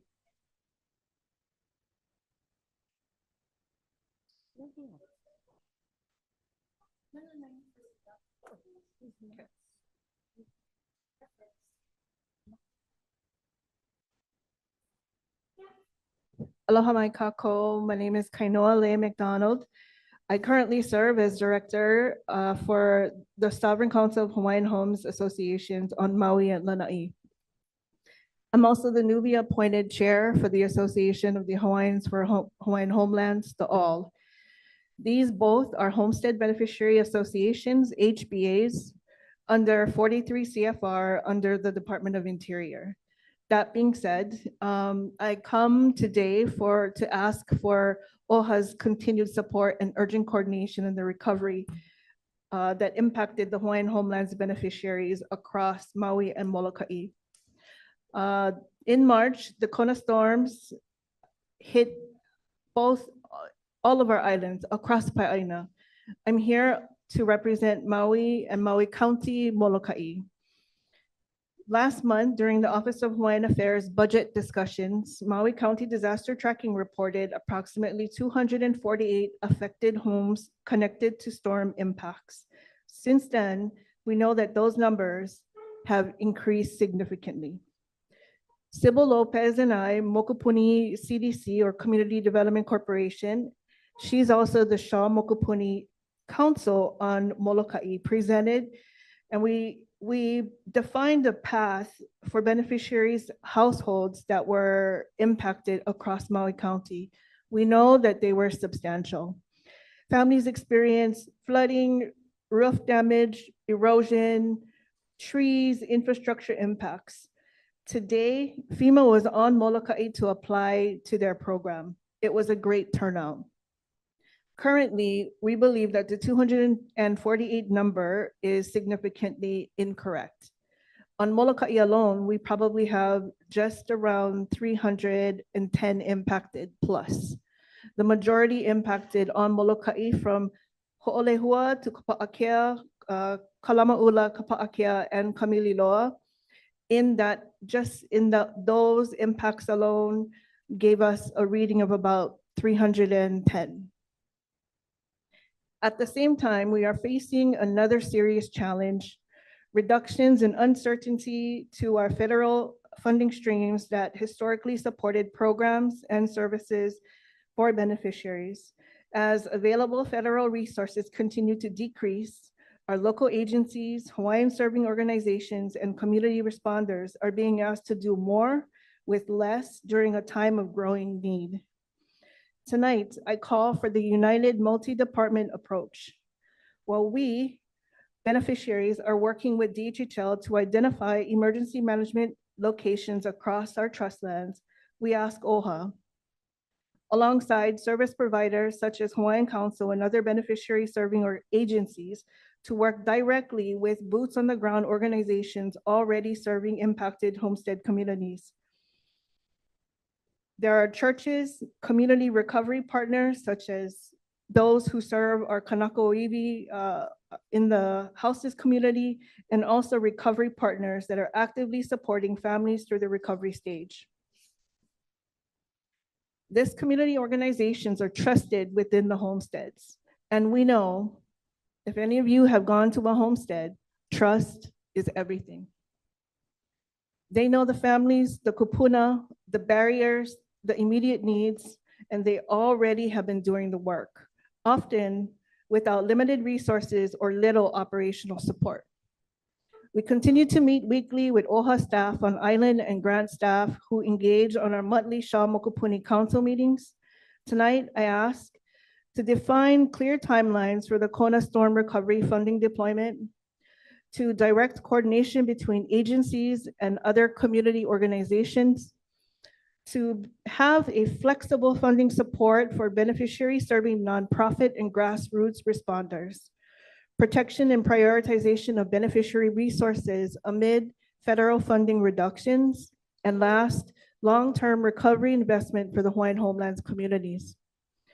Now is the time for all of our agencies, our organizations, and leaders to unite with us, not separately, but together, to defend our aina, protect our people, preserve our legacy, and strengthen the future of Hawaiian homelands communities for generations to come.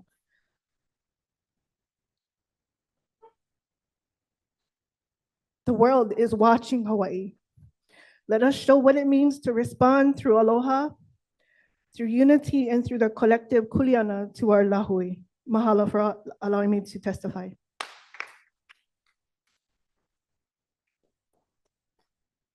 Mahalo Kainoa. We move on to College of Tropical Agriculture and Human Resilience. Mr. Naone Morinaga Kama. Hello. Not your turn, dear. They just said that it is, or I'll have to speak. No, you wait. Okay. College of Tropical Agriculture and Human Resilience. Mr. Naone Morinaga Kama. I'm here already. So aloha. My name is Kaimaili Precious Kaiʻokalani Makekau Paki. I am the granddaughter of Paʻina and Kiopualani. I'm the only one, and a lot of you may not be aware, that I'm the only one that won a true crown title deed. Miss Hulu Lindsey knows this. She has seen my palapala. I've also been, my grandmother died yesterday. She had given me the rest of my palapala. I have the treaties of all nations. I have all of 11216 that we won 100% civil Supreme Court judgment. The largest watershed in the state of Hawaiʻi is what I won back alone, pro se, against Maui Land and Pine. A lot of you guys don't know.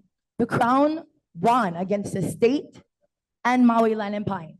We won already. Hawaiian Homes has been, are you guys listening? You're not on the agenda, my dear. I am the agenda.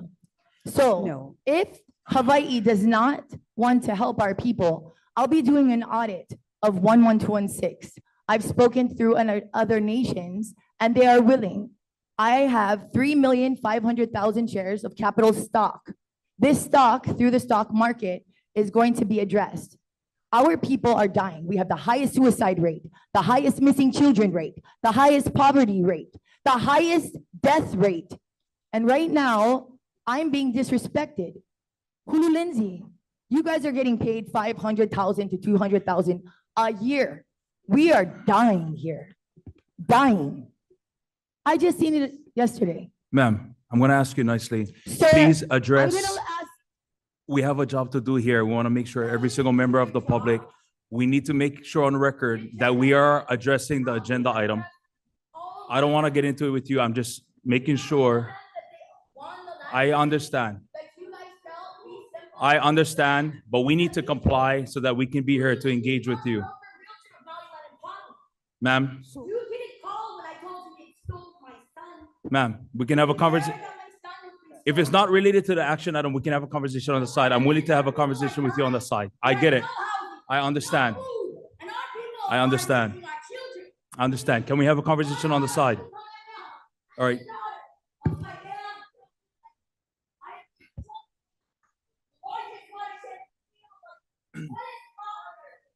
Take a recess.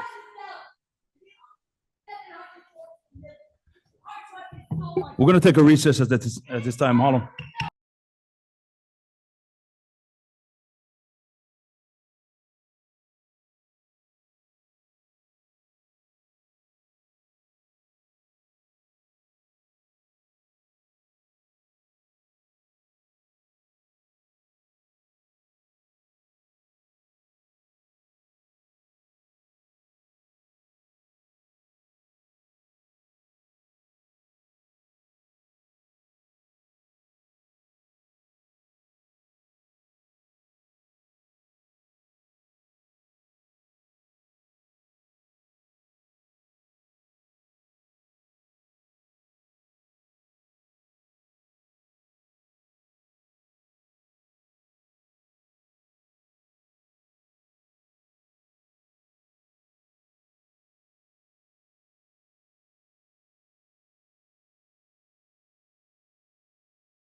Check. All right, members and beneficiaries and members of the public, we will now reconvene this meeting. Turn it over to Chair Emerita Lindsey. Mahalo. I'm so sorry for the disruption. This girl has had many years of problems and have come by our office, and Kahului has really babysat her so many years. We sympathize with kanaka like that. It's just so unfortunate. At this time, I'd like to call on Naone Morinaga Kama. I'm sorry, you got up to walk and then you said, I'm not going to deal with this. Mahalo. Aloha ahiahi kako. Aloha. Ovao no o Naomi Morinaga Kama. I work for SCHHA and I specifically service Maui DHHL beneficiaries. So I have a short PowerPoint.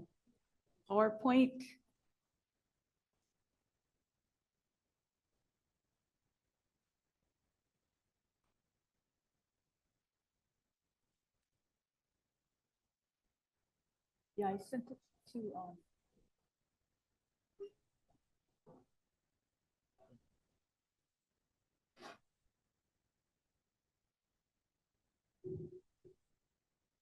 Kalamai.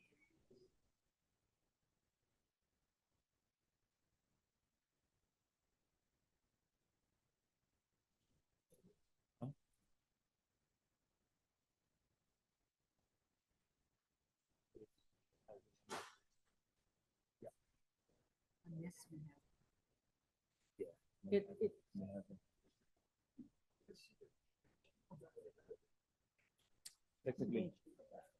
I saw Claire. I saw Claire.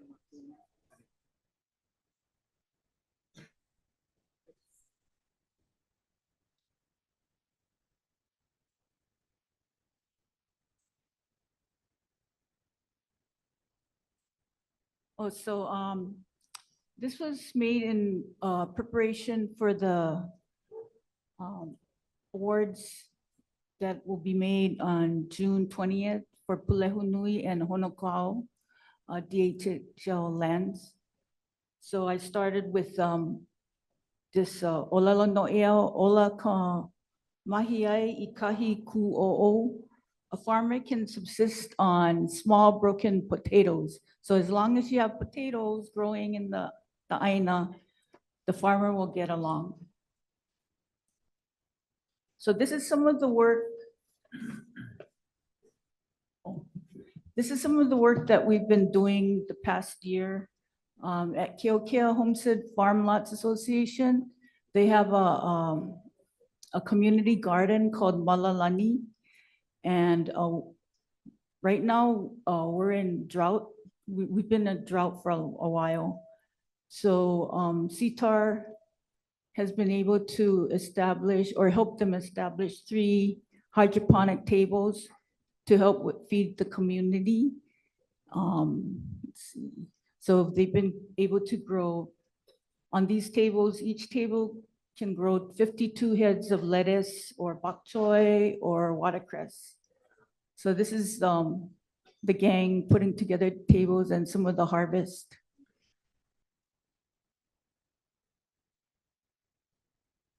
So another project they have in mind is they want to go Mauka to Makai.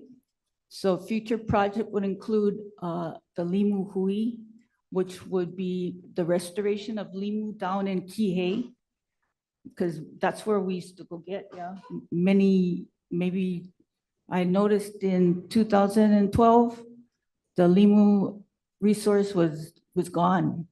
We were lucky to get one little sprig. So Kiope wants to help restore the limu resource down there. In addition to, there are 3, in addition to Ko'iei fish pond, there's 3 more fish ponds. Kai is one of them, and it's 14 acres big. So that's in the future plan. So we also work with Paukukalo Hawaiian Homestead Community Association.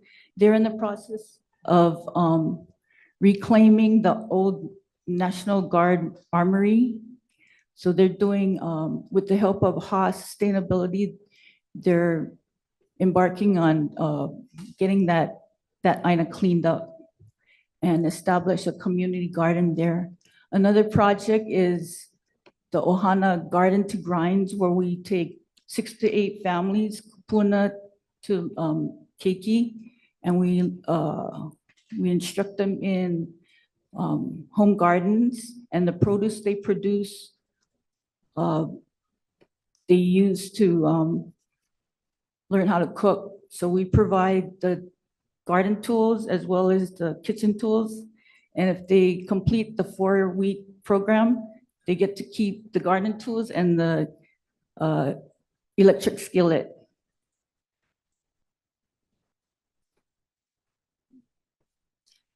So this is the Pulehunui Hawaiian Homestead. So like I said, on June 20th, there'll be 20 subsistence agricultural lots offered. And we started doing hydroponic systems, small bin systems with them, because water is still a problem down there. And the last, this is Honokauai subsistence agricultural lots. June 20th, they'll offer 200 lots They already started with phase one. Phase two will be 200 lots. And there hasn't been an association established yet. So I end with this, Olalanoi, na ke kanaka mahi ai ka imu o nui. So the well-filled imu belongs to the man who tills the soil. Mahalo for your years and mahalo for allowing me to talk story with you folks. Mahalo, Naoni. Okay, our last presenter this evening is Makana Noke Kaiaulu. Lehua, do we have anybody that want to testify? There's nobody signed up to speak on this item. At this time, I'd like to call Janice Herrick, President and resident of Paukukalo.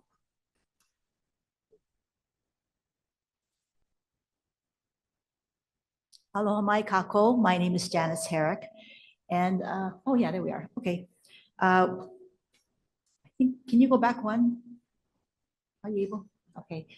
Makana no ke Kaiaulu, our project that we propose is empowering the Lahui, really centralizing, I can't see, services, post-storm home recovery assistance.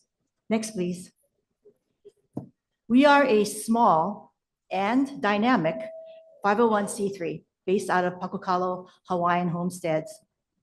We are dedicated to the resilient Kanaka of Maui. We understand that Maui's geography presents unique challenges during the severe weather that happens here. We are a trusted Native Hawaiian organization. As Kai and MacDonald said, we know that trust is everything, and we know our communities. We work with them to provide logistical expertise and the component of cultural understanding. When homes are damaged by storms, next please. Oh, yeah. When homes are damaged by storms, homeowners have a lot to think about and they're often overwhelmed. And this is a picture of one of our homes in the Pakukalo homestead. The above, you see the roof is in bad condition. Well, this is before the Konolo storms. So she was able to get tarps to cover her roof. That's what her roof looks like now. And that's how it's gonna look like until it can get repaired. Yeah, you can probably not see very clearly, but the base of the window, the wall below the window is full of cracks. Another thing that's happening with a lot of the homes in the homestead because they're built with hollow tile and built on sand. So another thing to keep in mind. Next, please. We provide, or we would like to provide, the human element, which is community-driven restoration. And I'm going to explain a little bit about this, why I put this photo in. Our Kuhio de Ho'olaulea was canceled due to the Konolo storms. We had 125 bento that we had ordered and could not return, could not cancel. So we got together and we gave out those bento to our community. Most of them were hand-delivered. Some of them were some people were able to drive up, but that's the kind of community-sponsored, community-driven restoration we'd like to provide. Next, please. This is our Lahui support team. The upper picture on the left is George from our community who's repairing the louvers or the windows for the park bathroom. And the picture on the side is his son who is repairing the gate, the door that locks it. Below is our secretary of Makana no ke Kaiaulu, Dalma, who is helping a resident fill out her Nahasda DHHL applications. It's, this may seem like a little thing, but really knowing your community, you can provide services, you know what they need, you know that they trust you, and you know you can provide the services that they require. Next, please. Okay, so we propose a single point of contact, which is, first of all, let me see what, Unified Resource. I apologize. I have different glasses on tonight and I just can't see. Unified Resource Hub, where we gather all the resources necessary for the homeowners and we advocate and we manage them throughout the entire repair process. We would provide licensed and bonded construction professionals who would then be vetted and we could ensure that the work would be done properly. This would mean that it would be effective use of funds lowering overheads and no cost overruns. And the most important component for me is the peace of mind that we can provide our Kanaka homeowners, that things are getting done in a timely manner. And these are the core referral services: roof repairs, mold remediation, as well as water damage from storms, not just like the Kona low storms, but also from floods. Next, please. Mahalo nui loa. This is, we are very small, but if not us, then look at another Native Hawaiian organization, because we can do the job. Mahalo. Thank you. That concluded our presenters that signed up before this evening. We also have people that have signed up to express community concerns. And I'd like to call on Gordon and Kathy Kekahuna.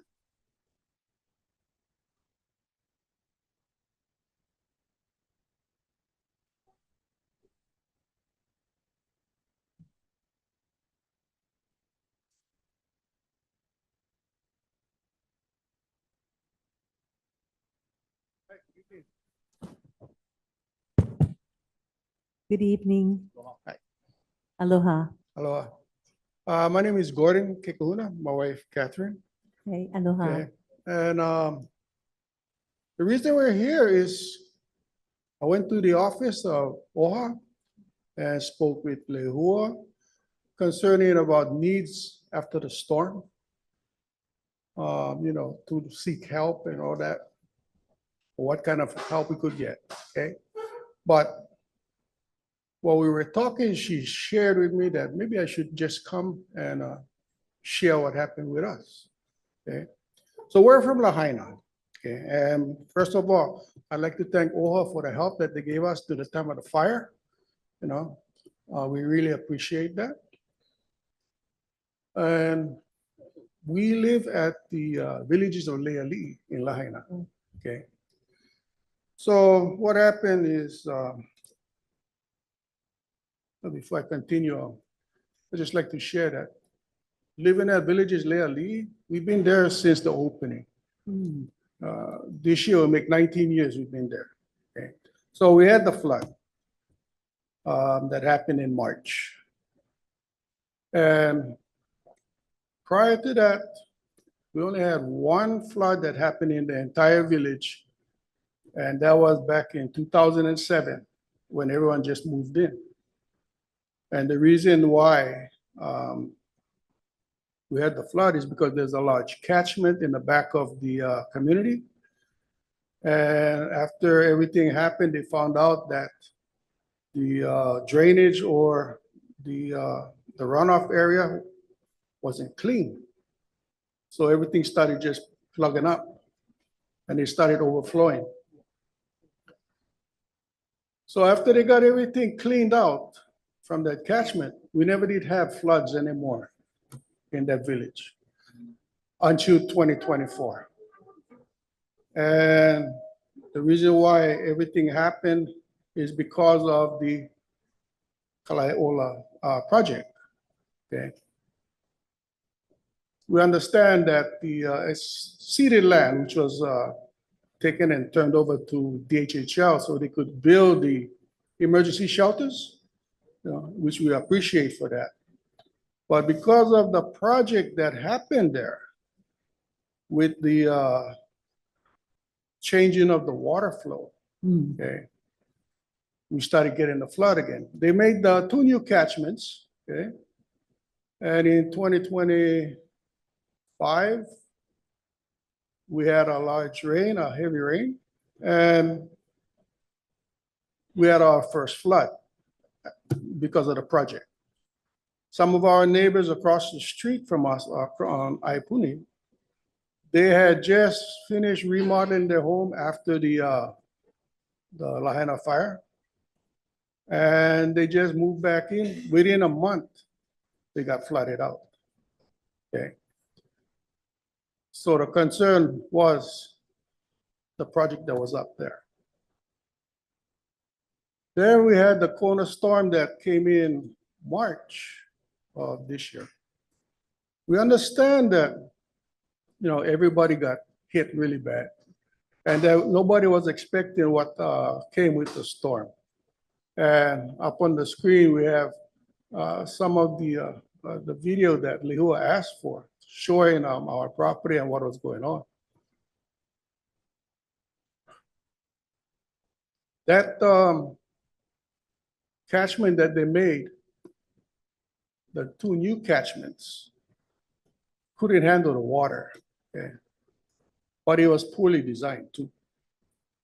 So on the 12th, we had my neighbor, water flowed and the catchment couldn't hold the water, it broke.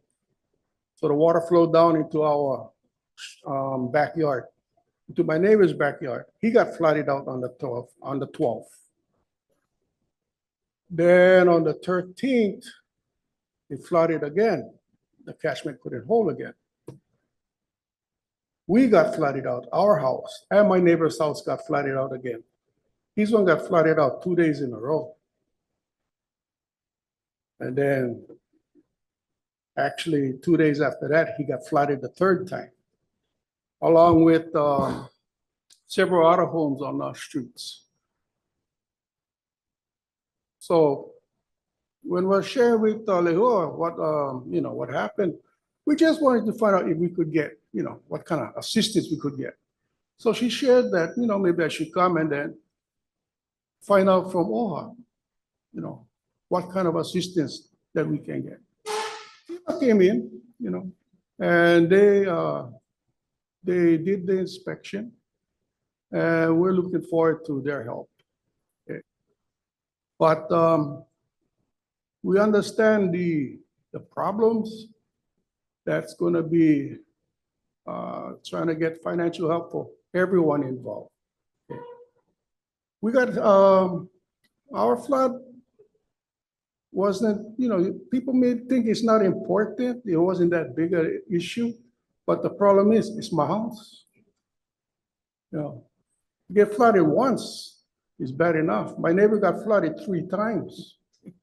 And my other neighbor at the far end of the street, the water came into his back door and went out his front door. Oh. Yeah. And it's all because of the catchments, all because of what was happening up there. We understand they try to work 24 hours to try and stop things, but I say it was poor designs. The flood that happened should never have happened. I mean, I don't care how bad the rains were, and we had pretty bad rains before. Nobody got flooded after 2007 until last year and this year.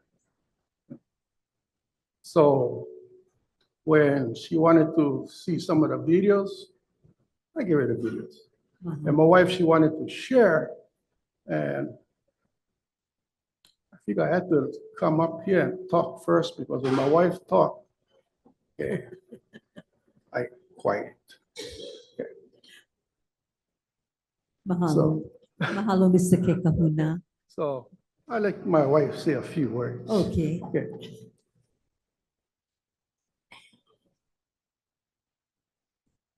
Mahalo. The only reason I'm sharing is he didn't see the flood coming. He was in the garage. A couple of my friends and I was in the living room. We were talking, and next thing I know, right to my front door, it went right to my leg. And I said, get up, pick up the appliances, turn off the electric, because it's coming right through. And it did. And then I got on the phone and I called him. He said, what are you talking about? The house is being flooded.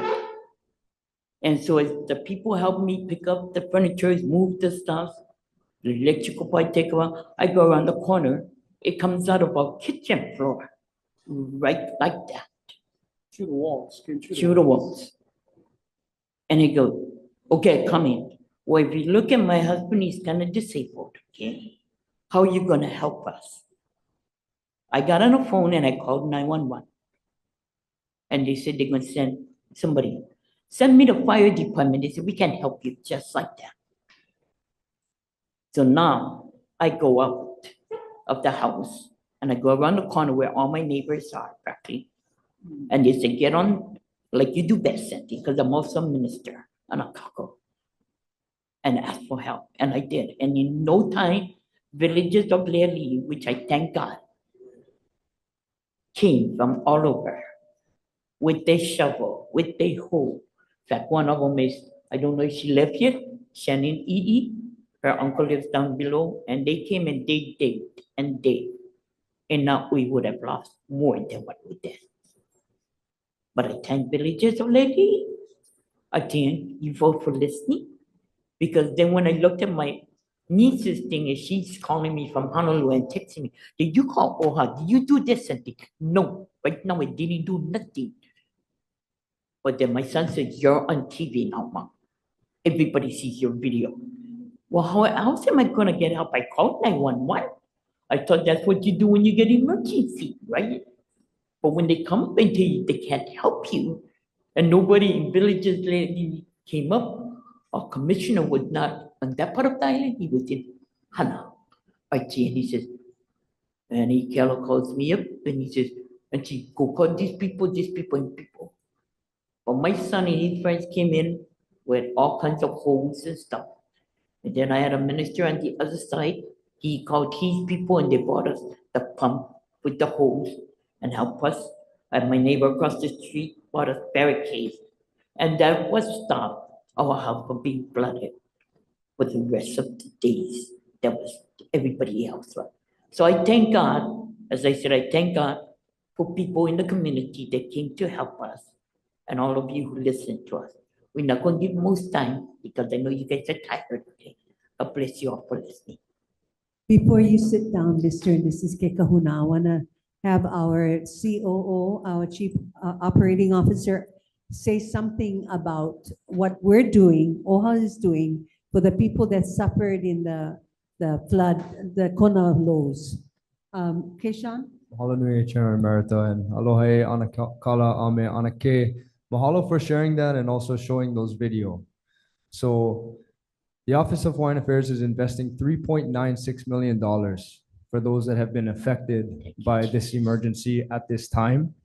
And I just want to share with you that we are currently working on standing up 4 separate programs. Our YOLA program, which will be delivered through Hawaiian Council, our Grants and Aid program, which will be administered internally, our Mahiai program, and also our Malama Honua home repair program. So those 4 different programs will serve those that have been affected, those that have had major damage, those that have had complete damage to their homes.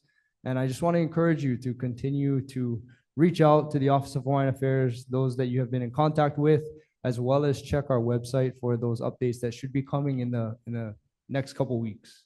Thank you very much. Mahalo. Mahalo. Mahalo, Keishan. At this time, I'd like to call on Keola Tengan. Oh, he left already. Lehua, do we have anybody else signed up? No one else has signed up. I'd just like to announce that tomorrow we will be back here in the morning to hold our Board of Trustees meeting starting at 9:30. And the mayor will be addressing us. Mahalo to everyone that came out this evening to our community meeting, and for everyone watching at home. We want to say aloha and thank you for coming and spending your evening with us. It was kind of exciting, yeah?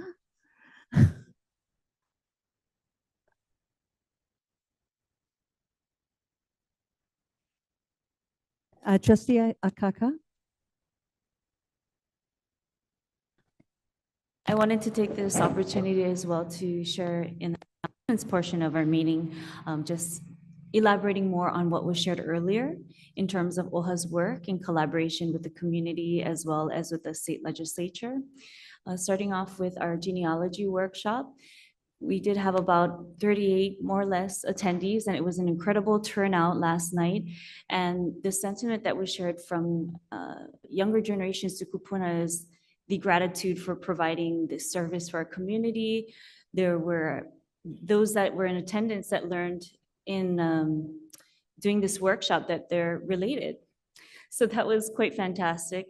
And also there was a request that there be more focus on this and more opportunity for genealogy workshops to be provided. And one of the tutus that I even recommended on the weekend and during the daytime and a longer period so that they can have even more from this workshop as they so much appreciate this opportunity. I also wanted to touch on SB 903 and really hallmark just how pivotal this is in the history for our Native Hawaiian community. $55 million was decided on up until this morning and this afternoon at the state legislature. This $55 million addresses the federal cuts that has happened in recent time, and with a specific focus to address health, economic resiliency, and education. And I wanted to acknowledge the collaboration with the Office of Hawaiian Affairs and the state legislature with the special attention by the House Speaker Nakamura, Representative Kahaloa, as well as the Senate President Kochi, the continued support of Senator Kidani, as well as the Hawaiian caucuses at the state legislature, the Judiciary and Hawaiian Affairs Committee, the Finance Committee, the Ways and Means Committee. There's so many that made this possible with the aloha for our Native Hawaiian people, especially in the current state that we're in and all that we're experiencing. And I also wanted to share what an honor it is to work on this and continue to work on this as a collective in working with our legislators, Hawaiian and those of not Hawaiian ancestry that have so much aloha for our Native Hawaiian people. And so I wanted to share that with you all and also share that when it comes to funding at the legislature, our advocacy at the county council, as well as with our federal delegation, that is an opportunity for OHA and our community to be able to work together, whether it's through oral testimony, written testimony, so that we can collaborate, so that we get the funding that is so deserved when it comes to our rights, when it comes to our Crown and government lands that we have, as well as the rights with our waters and so forth. So I just wanted to share that. And I also wanted to acknowledge and mahalo UH for hosting us, as well as the Maui Arts and Cultural Center and Waiahuli Community Center for the wonderful site visits that we had and hosting us today and up until this evening and tomorrow as well. Mahalo again, Trustee Lindsey and your team for making all of this possible. Mahalo, Trustee Ikaika. At this time, I entertain a motion for adjournment. So moved. They So don't moved. like go home. So moved, Madam Chair. Thank you. Roll call. Trustee Ahuna. Aye. Trustee Akaka. Aye. Trustee Akina. Aye. Trustee Alapa has gone home. Trustee Galuteri is excused. Trustee Lindsey. Aye. Trustee Souza. Aye. Trustee Waihe'e. Yes. Kahele is excused. We have 6 yes votes. We are adjourned.